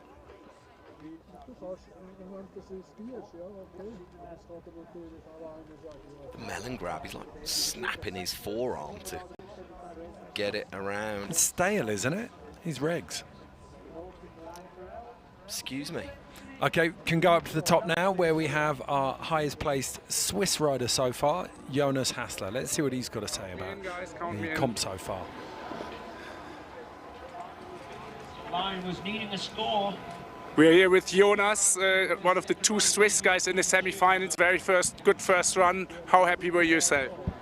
I'm so happy, and it's incredible to ride here. I'm at my hometown. It's such a sick course. We have no wind right now. It's beautiful. It's no clouds. It's just amazing to ride here. What's the plan for the second run? Any changes? We will see. I need to talk to my coaches, what they think, but I can still improve and still can do more, so I'm excited for the second run. And what does it mean to you to represent Switzerland here in LAAX, one of the biggest snowboard contests in the world, really? You must be proud, or not? Yeah, when I came up, I actually thought about there's a documentation when I was such a little kid here, watching the pipe qualification when I was say 10 to 11, watching down there and screaming, and now I'm competing here. It's such an incredible feeling. I'm so happy, and for me, it's the biggest event of the year. LAAX Open, it's the biggest highlight. I'm so happy that I can be here. And it looks like you make the final. If you make the final, how are you going to change your run there? we're gonna see in the final. For me, it's just having fun and putting up a show for you guys. I love to ride snowboard, and that's just how I want to show it. Thank you so much. Good luck, and back to Ed and Tim in the studio. Thank you. Good to hear from Jonas there. Hometown boy doing good. Swiss fans will be filling out the side of this course as the day goes on. I've been doing some number crunching and not watching Su Yiming here. Who's on an absolute tear. Yeah, he looks like someone who's livid, doesn't he? He looks angry. Oh! That was front 7, wasn't it? Oh, okay. Look at him. You. Well, you might celebrate as well, Meng. That was sick. Okay. Oh, look at him. Can anybody congratulate me, is what he's saying. So he's got that lovely little hitching post. 270 on, 270 off on that top bar. 630 off the cannon. Back 16. Yeah, the back 16, 20, yeah. Front 9. A little bit like there, but great height on that. Coming in. Switch 270 off. Top 3, it's got to be surely. I haven't. I'd need to see full replays. We were so busy getting into the minutiae of pulling apart different people's scores.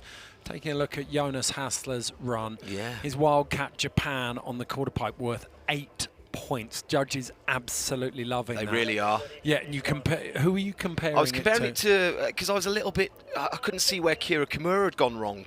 He had that what we thought was, he's got the switchback 12, the frontside 14, the double rodeo 9, but yeah, he's the Harken flip cost him with like shy of 6 points. Okay, back on course now. Let's pay attention. Marcus Cleveland filling out the top spot. Zero pressure on him, but we'll see where this builds. Wallop.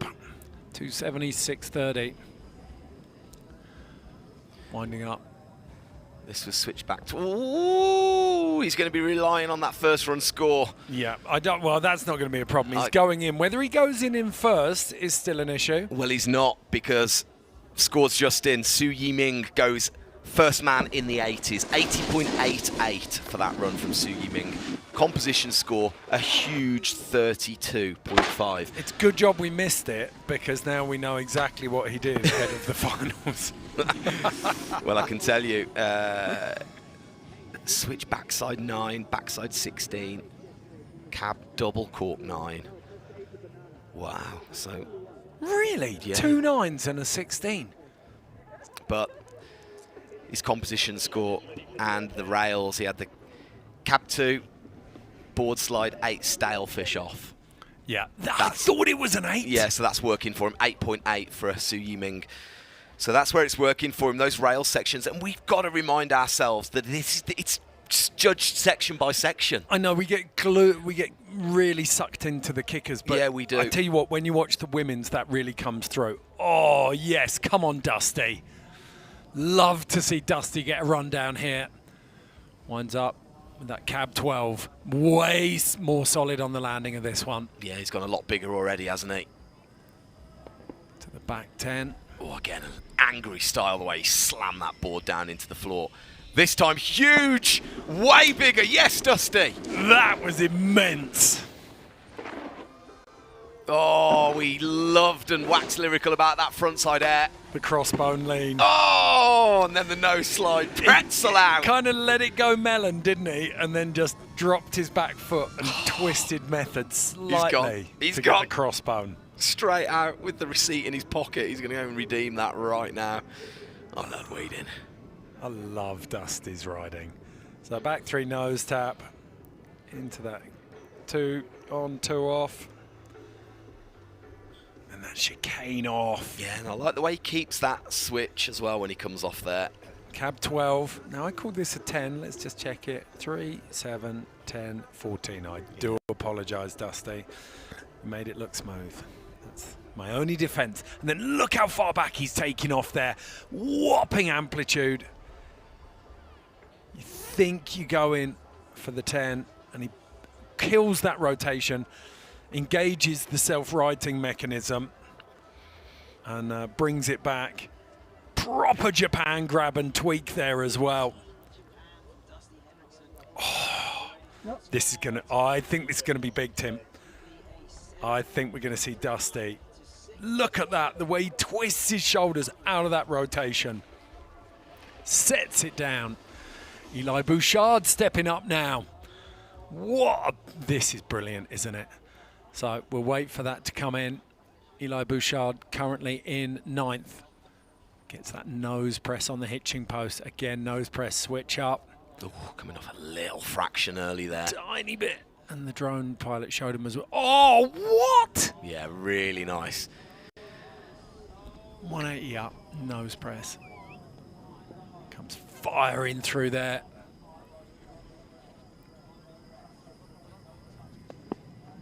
Into that back 14.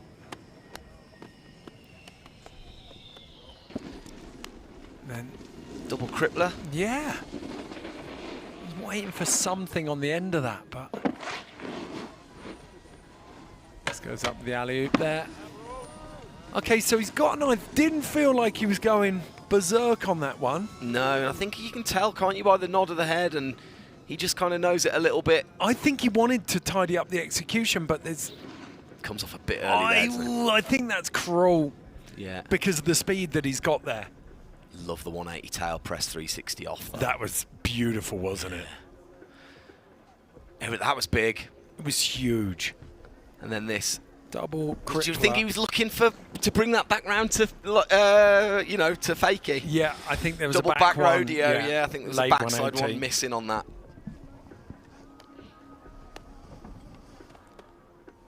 So we come back to that age-old dilemma. Look at the spot on the landing. As he comes through each of those corks, knows exactly where he is. Do you think Peter Line signed Eli Bouchard for Forum because he saw shadows of himself, young JP Walker? Yeah. I do. I see it every time I watch him ride. Like through the rails and his body position in the air. Even that kind of snow camo. Okay, back up to the top. Noah Victor, currently in 10th. Yeah, he said he needs to clean up the rails. Yeah, another rider who's not quite safe. Eli Bouchard goes second. That is not a surprise, is it? No, 79.36 for him. So all changing at the top as we start to ramp up and go through this second, through the semi-finals of the men's snowboarding here at LAAX. Noah Victor. Slamming that one down. Yeah, he's currently in 10th. He said he needs to clean up this bottom rail as he throws the crippler. Oh, and he does clean it up as well. Backside 270 board slide. The dignity stripping final rail section can absolutely tear your run apart.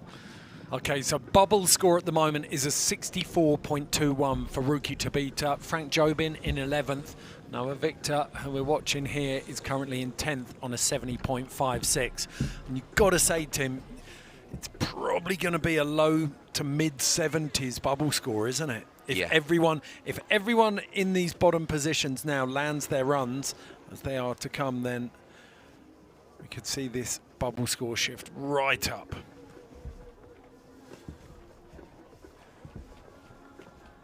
So, no, Victor with the back two on at the bottom there. I do like that. Especially in a rail of consequence like that.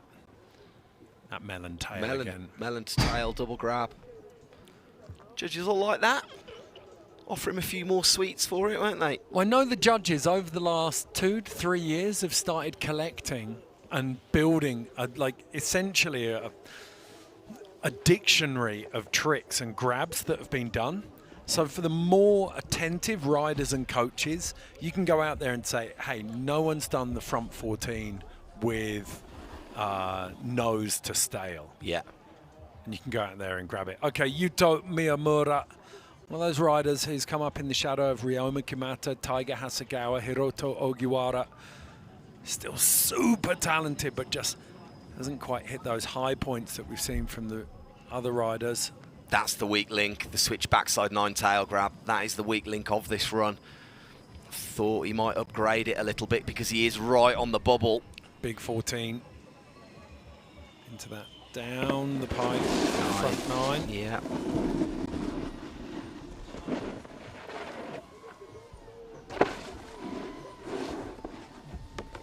Through the elbow.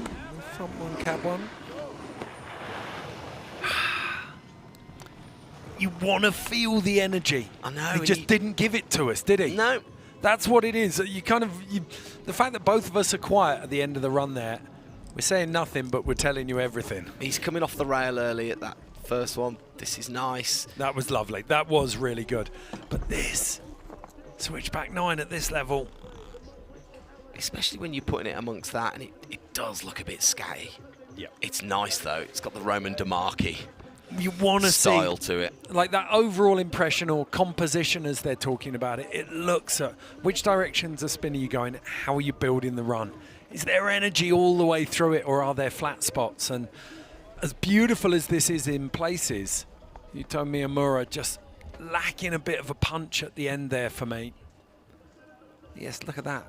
He left the back of his head in a different dimension as he landed that jump. Back 14. Tiny Was little nice. arm wave to get himself in there, wasn't it? Was a switch crippler down at the bottom, though, so that was pretty rad. It was. Yeah, switch crippler and then switch board slide. Leon Wockensberger in that backside Miller flip. Currently in 15th. Leon really needs a big improvement here. Cab 2-2. Powering up into this. Switchback 12. 16. Oh! Switch backside 16. There you go, Leon. To the And that's back massive. 14. Got all the work done early on that, didn't he? He was still 3 meters up. And then double 9, we Double called that. cork 9, yeah. Switch. This is the Harken flip with the melon. Oh, that's it. No! Leon Wockensberger, he was just outside the final positions. He really only needed to squeeze 1.5 points out of that run. And a 1.5 point improvement, which the 16 was definitely going to give him, I think. No other big mistakes anywhere else. But he couldn't do it. Switch back 16 into the back 14. And the front 9 down here. I want to see where that switch Look at this. switch backside 16 Just stacks up, you know, because that's going to be a really high scoring trick. We talked about riders landing at the top of the transition, and Leon came unstuck there. He popped too hard off that transition. He did on the first run as well, if you remember. Oh, it's a Now. shame for Leon. Come on, Jakub. Kuba Hrones, the Czech rider, put together a beautiful first run, but it all came unstuck down at the bottom on the quarter pipe. Let's see if he can pull this in. It'll be a thing of beauty if he can lay it down. Well, this is creativity at its finest, if you ask me. Because backside 360 on, right into that kink, and then he 180 out of it. Cab 2, 450 off. Come on, Jakub. There's the cab 9 double stiffy. Oh, like he didn't even leave the ground. Backside 14, Japan. Much better. Massive. Not making the same mistake twice on that 7. Oh, and the... Gotta get this right. El Guril. El Goril. I don't know, that's your think territory.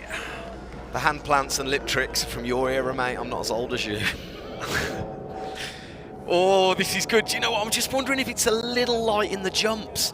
The execution cannot be faulted, though, can it? Well, it could be that he's light on the section by sections. Back 14's chunky. Yeah, It could this be is really nice. The front side 7. Yeah, he landed that so short. He didn't make the same mistake twice, did he?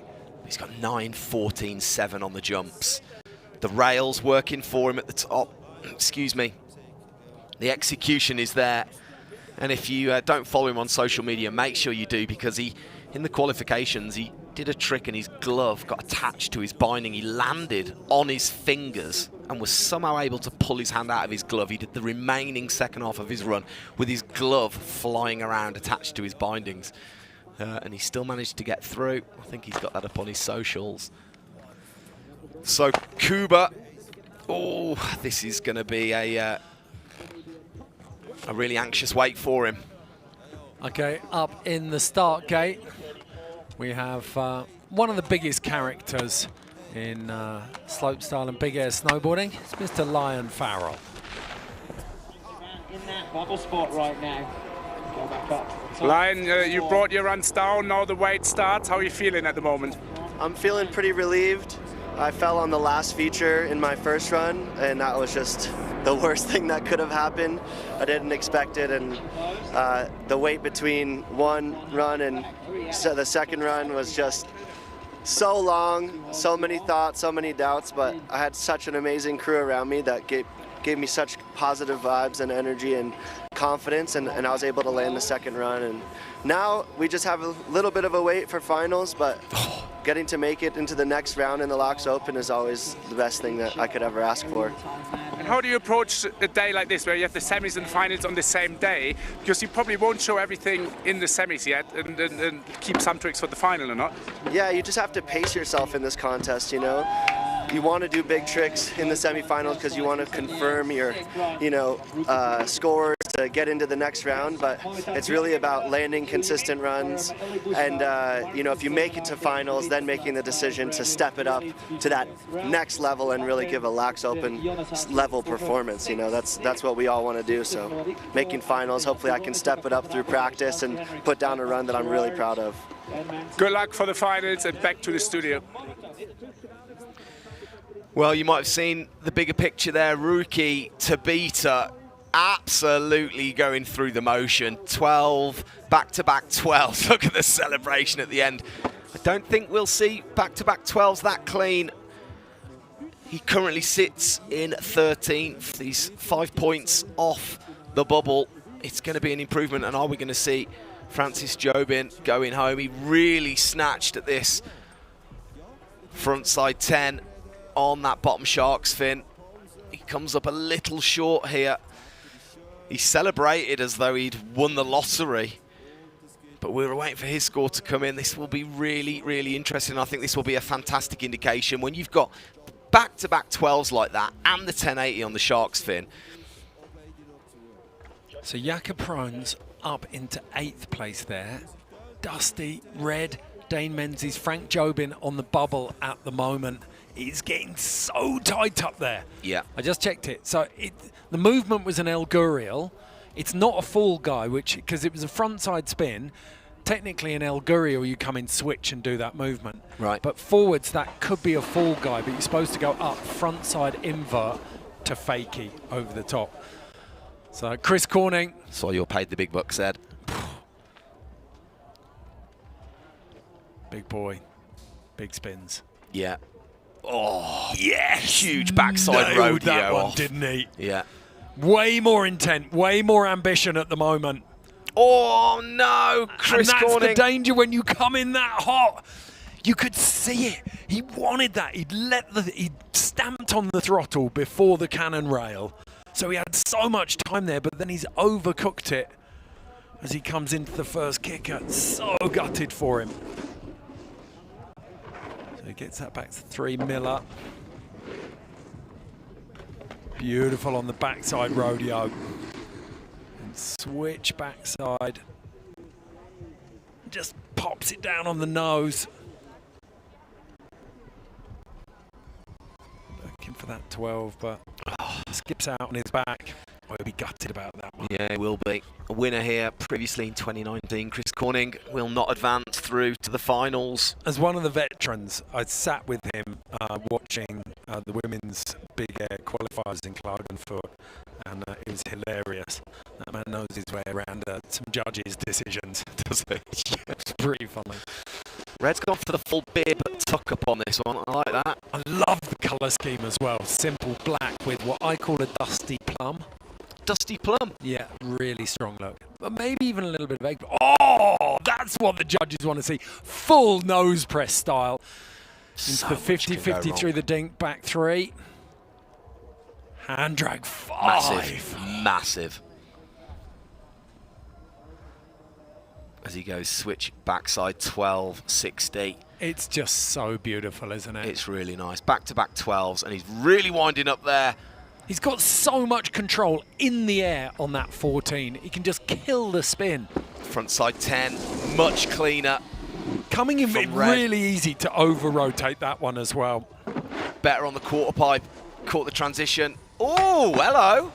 Yes! Little butter in there. And it wasn't the late butter kind of wash it round. It was full hop round a full couple of meters before the rail. And that press on the top there. Red might regret dropping this line here. He might have wanted that in finals. That is one of the cleanest runs we've seen so far. Hands down. Hands down. Yeah, really, really nice. Look at the control on this. Oh yeah, I've had enough for spinning. I'll just slow that down.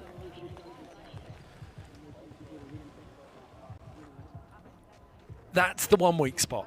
I'm trying to see. Oh, here we go. He's currently in 10th. He's lacking a tiny bit of amplitude there on the quarter pipe. Otherwise, incredibly strong. I want get those sector by sectors up. We've got to try and break Let's this pull down. this apart. The composition, they can't take anything from him. Surely from this run, he needs to vault up because actually there's still a few heavy hitters to go. Yeah. Cam Spaulding, Brooklyn de Priest, Wenlong Yang still to drop, and they're sitting the bottom 3 riders, and they're all capable. Rocco Jameson in 14th as well. A lot of riders. You want to get up and out of that drop zone. So the second scores. Oh, Red 76.35. He doesn't improve by much, but he does go up into 8th. Yeah. Wow, the judges are being stingy, aren't they? They are. Okay, Yang Wenlong out of China. So the goofy footer. That back 2. Oh, he's still short there, isn't he? He is. Exactly the same mistake as the first run. He's got that super caught 630 out of the cannon though. Oh, that never looked like he was in control, did it? He was a passenger, wasn't he, through that one? That was a little bit cleaner though. Let's see. He got a handful of that really early, didn't he? Yeah, he snatched. You saw the board wash out on the takeoff. Just, yeah, so interesting. Just doesn't have the finesse there. The timing was out on a couple of those jumps, so yeah, Yang Wenlong practicing his English at the bottom there. I'm no English teacher, but that was actually perfect. That was the correct use of the word. Sorry if you were offended by that, but he did use it in the perfect situation. Yep. Well, context is everything. Context is everything, thank you. Yeah, so here we go. Check this out. Currently down in the bottom, he's not going to trouble the top 12. We've still got Rocco Jameson, Brooklyn de Priest, Cam Spaulding, all still to go. Dane Menzies, Jonas Hassler and Liam Brearley are all in the top 12. So as things stand, Francis Jobin, who's ridden that bubble for as long as you can, he's going to have an anxious couple of minutes. Well, what we do know, I think with that, is that Red Gerard's safe. Yes. That little bump that Red got does mean that he stays up there. So Brooklyn de Priest, the American, qualified really well, 3rd in his heat. He needs to find that form now, though. Yeah, a couple of errors. Yeah, currently down in 23rd, second to last. This first section working well for him as well. He goes front 3 out of the hitching post, then he little nose press, 180 out through the king. Really, really nice section that. Cab 2 out. And then this is where he came unstuck, wasn't it? Oh, and he does it again. And you could see him shadow boxing, in the rage and frustration coming out before it even stopped. Oh, I'll be absolutely gutted about that. Got that 50-50 front one, front three, or front two really, isn't it? And then that nose press through the dink. A tiny bit simple on that rainbow, I think. And he winds up front nine. It is only a front nine as well, and if you're dropping a front nine there. So Brooklyn de Priest definitely out, and it's now Dusty Henriksen who breathes a sigh of relief. Dane Menzies, Frank Jobin and Ruki Tabita, 3 bubble spots now. Well, no, Ruki Tabita in 13th. He's done. He's already in Is my scores not updating? He's already in the hot tub. Is Ruki Tabita.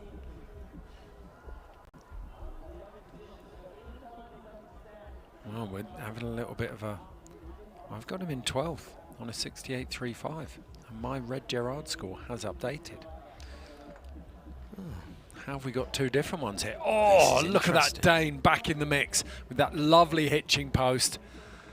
And he cranks through with that nose press to 180 out. Beautiful work on the cannon. Coming in switch. Backside 12. He really needs an improvement because he is Dane sitting in 11th, so he needs to improve to guarantee. That was beautiful. He's on point. Oh, was that a little tweak in the middle of that as well? It was back 12. The alley-oop 3. 2 on 2 off. Yes, that's getting a round of applause from me. That was really tasty. What did he do? I missed, I called it wrong. So there's a switch up at the top. What did you do out of the shark fin? I missed it as well. I was too busy trying to get the scores in order. Lovely press through that down, flat down. And the 450 off the cannon. So he goes switch backside 1260. Then he goes front side 14 tail. Yeah, that was beautiful. And then he goes normal backside 1260. So it is switch frontside alley-oop 3 there. Beautiful little bit of work. It was what I thought it was. Oh, Dane. Loving it. Absolutely loving this. I want to see that composition score come in at the cost of watching anyone else snowboard, Tim. This is a huge run, actually. He's gone from a 10, he 10'd on the first one. He's put in a 12. Yeah. Oh, it is. He's gone top spot. 85.16 for Dane Menzies. Well, the LAAX Open over the years has introduced us to some of the biggest names in snowboarding with wins. Is Dane Menzies about to become the next one? So Rocco Jameson, fellow Kiwi, needs to make it count now as well. 450 out the bottom of that down bar. That front 5 layback hand drag as he comes in switch to the first kick up. Switch backside 12.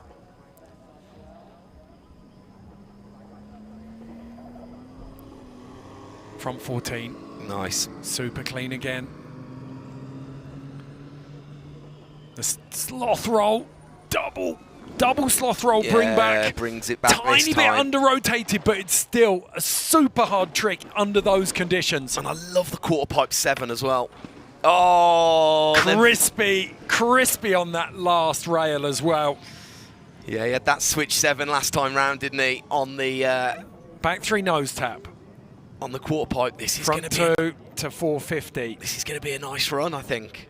Lay back front 5 hand drag. And switch back 12, front side grab, tuck knee. Oh, beautiful landing on that. So we've got 12 to front 14 tail. He's got those bloody Dracula as well, reaching around either side of his body for the double tail grab. Double sloth to bring back. That might be the only kind of, dare I say it, the sticking point of this run on that shark's fin. It's a little bit low. Really hard because it's a little bit low, but it's a tiny bit under rotated on the landing, but it could only be 20 degrees out. Depends what angle the judges have got on that. Because it didn't kick up a lot of snow and there's no hands down either. There's that front 14 tail. So the Kiwi coaches, here it is, the sloth flip. kind of a barrel roll over the toe edge. He twists the upper body there. Oh, that is the self-righting reflex. That's what cats have, the ability to independently twist their front legs and back legs. It's incredible, isn't it? So Rocco Jameson, he's gone up into 12th place. He improved by 11 points, but now he's got to sit down there and watch what happens to Cam Spaulding, currently in 24th, who you know has a scorcher up his sleeve. He could torch this run if he wants to, but he is under pressure. So we've still got Jonas Hassler and Liam Brearley to go, both of those ahead of Rocco Jameson. So this is the last man who can push Rocco out. Back to 2. He's going to take some speed here, isn't he? Switch 2. Continuing 4 off. This is a solid run. And he puts it down this time, no problem. Okay, this is it now in uncharted territory for Cam Spaulding. First time we've seen him on these shark's fins proper. Back 12 into. Switch back 1260. Oh, Cam Spaulding. Just the run killer to go now after the quarter pipe. Oh, and he doesn't miss them. The frontside 270 on the down bar with the drop down section. Oh, this is going to be tight. This is going to be really tight. My gut tells me there was a time the top rail maybe had a little bit less. This was just beautiful. the grab in there, the Stelmarski. The back 12 into switch backside 1260. Some huge numbers. The quarter pipe was nice, composed, and then this. Yeah, 270 on. Really solid. A really solid run. Stelmarski grab, front hand, heel edge through the legs. Look at the facial expression as well. That was amazing. He was literally, you could start a wind farm with his teeth. His mouth was so wide open. This is there for me. This is top 12 for me, I think. It's going to be at Rocco Jameson's expense, unfortunately. Yeah, the execute. Is there any way we can have 13 in there? Can we just take 13? Yeah, I think so. I What's reckon. One more? You got any of the judges' phone numbers? Yeah, Let's WhatsApp them. We need to be in that judges' WhatsApp group, don't we? Okay, Jonas Hassler. He is guaranteed a place in the final, but currently in 8th place. Let's see if he can bump this up. News just in. Cam Spaulding is into 3rd place. 4th place. 4th place, so Rocco drops to 13th. Unlucky Dusty Henriksen on the bubble. Jonas Hassler going down straight away. So on the hitching post, it looks like he's giving his shoulder a little bit of a nudge there. Just pushing that out. Lovely backside 180. He's going to cab 5. Do you remember when cab 5 was the measure of a pro? Basically, if you could do a cab 5, you were probably a pro. That was 1994. Yeah, and then in 1996 in the UK, if you could 540 and 720 both ways, you were getting free holidays. For life. Yeah. Look at us, still on it. Still here. And I couldn't do that. I had a back 7, a cab 5, and a switchback 5. That was the peak of my powers. That's but what pathetic, powers they were. It? Ed. 8th place at King. Oh, the dignity stripper right. I tell you at the what, top. we've seen some big names do that today. Ming and Jonas Hassler. Yeah. That is a complete lack of concentration. I'm in the finals. Yeah. Well, there is a little bit of that to it. You know, the coaches turned around, slapped him on the bum and said, "You're in the finals, go and enjoy this one." Hey, anyone who knows what that, what I call a frontside air to fakie is, please message me. I love a bit of trick pedantry. Get me on socials, on my Instagram. Please tell me. Mark Churchill, if you're watching this, I know you know the answer to that. Liam Brearley, let's see what he's got here. See how much fun he's going to have down this course. This is good. Look at that. Hard way up, 4 off. Just off his toes into the backside spin. Oh. Look at him. He's riding switch there. You wouldn't know. No. Switch 14. It's just too easy for him, isn't it? We're getting a glimpse. It's like the rollout of a new Formula One car launch. I thought you were going to say a new operating system on the iPhone. Oh, that was rubbish. That was rubbish. Oh, God, it's got terrible bugs in it. Tachoed on the elbow. Yeah. He is human. Well, he'll be fine. He's a Canadian. You know what that is? If he is the T-1000, that's the bit at the end of Terminator 2 where Arnie chucks him in the smelter.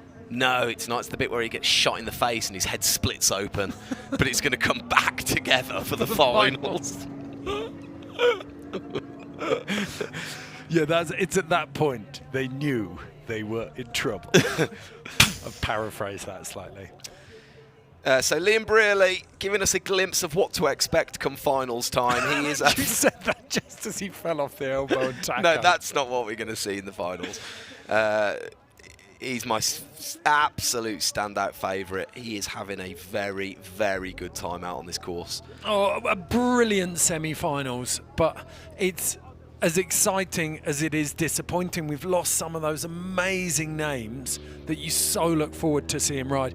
Dave Menzies, congratulations to him. Incredible run for first place at the last call. Ming Tu on his second run, slotted into second. Only two of them up there with 80-point scores. Eli Bouchard as well. Cam Spaulding and Marcus Cleveland. Liam Brearley rounds out that Canadian three. The next generation of the Air Force. Liam Farrell makes it 2 Kiwis in the top 12. Jonas Hassler, the local rider, there in 8th. Noah Victor in 9th. Red Gerard. It was a beautiful run. Personally, I thought it might be a bit higher than that, but we can go and find out what happened there. Jakob Hearns, or Kuba Hearns, making it in. And then right on the bubble, it's Dusty Henriksen. Lovely to see him in there, but disappointing missing out for so many of those riders. Sean Fitzsimons, Leon Vockensberger, Brooklyn DePriest, and Rocco Jameson. Frank Jobin, rookie Tabita. Too many riders that we missed out on there. A little bit gutted, but there's some great riding to look forward to for finals. Yeah, this course is providing us with a full spectrum of what you can expect.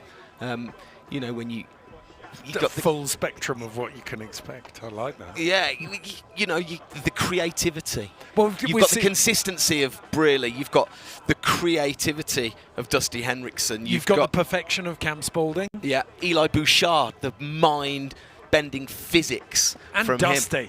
Yeah. When Dusty tidied that one up. We're going to see so many different styles of riding. You know who the real winner out here today is, Tim? No. Snowboarding. Snowboarding. Because we're going to see exactly the same thing in the women's. You're going to see Zoe and Mia's rail game. You're going to see Anna's kicker game. You're going to see Annika Morgan's creativity. We've got so many different types of rider in that final. Yeah, that's going to be very, very, very exciting. They've got about an hour's worth of practice now. The women have just watched the men go before them. Let's do a quick time check. Yeah, 11:48. Tim and I are going to be right back here at 1 p.m. Yes, we will indeed. Thank you for joining us. Hope you enjoyed that as much as we did. A little bit of a rough and ready bonus broadcast for you from the top of the Crap-Son-Join. Yeah, crap meaning rock, yes, not its alternative British meaning. Thank you. This is the 10th anniversary of the LAAX Open, and we have decided who we're giving this board to. We've checked all of the comments across all of the LAAX Open socials, and it does go to the one and only Malpractice Makes Perfect. Well done, sir. His comment about Rocket Reeves, I mean, that shows me and Tim someone who knows their snowboard history, an absolute lifer. He's watched every single broadcast we put out this week. That's the one for me, is the fact that I think you dropped that comment about Rocket Reeves in show 1. That would have been Tuesday. Was Wednesday. Exactly. So he's been in for the whole ride, and we appreciate your company. Yeah, going to a very, very good home. Malpractice Makes Perfect. Congratulations. Thank you for joining us here. We're going to be back at 1 p.m. live for the men's and women's slopestyle finals, and then at 6 p.m. for the half-pipe finals under the floodlights. We cannot wait. We'll see you there.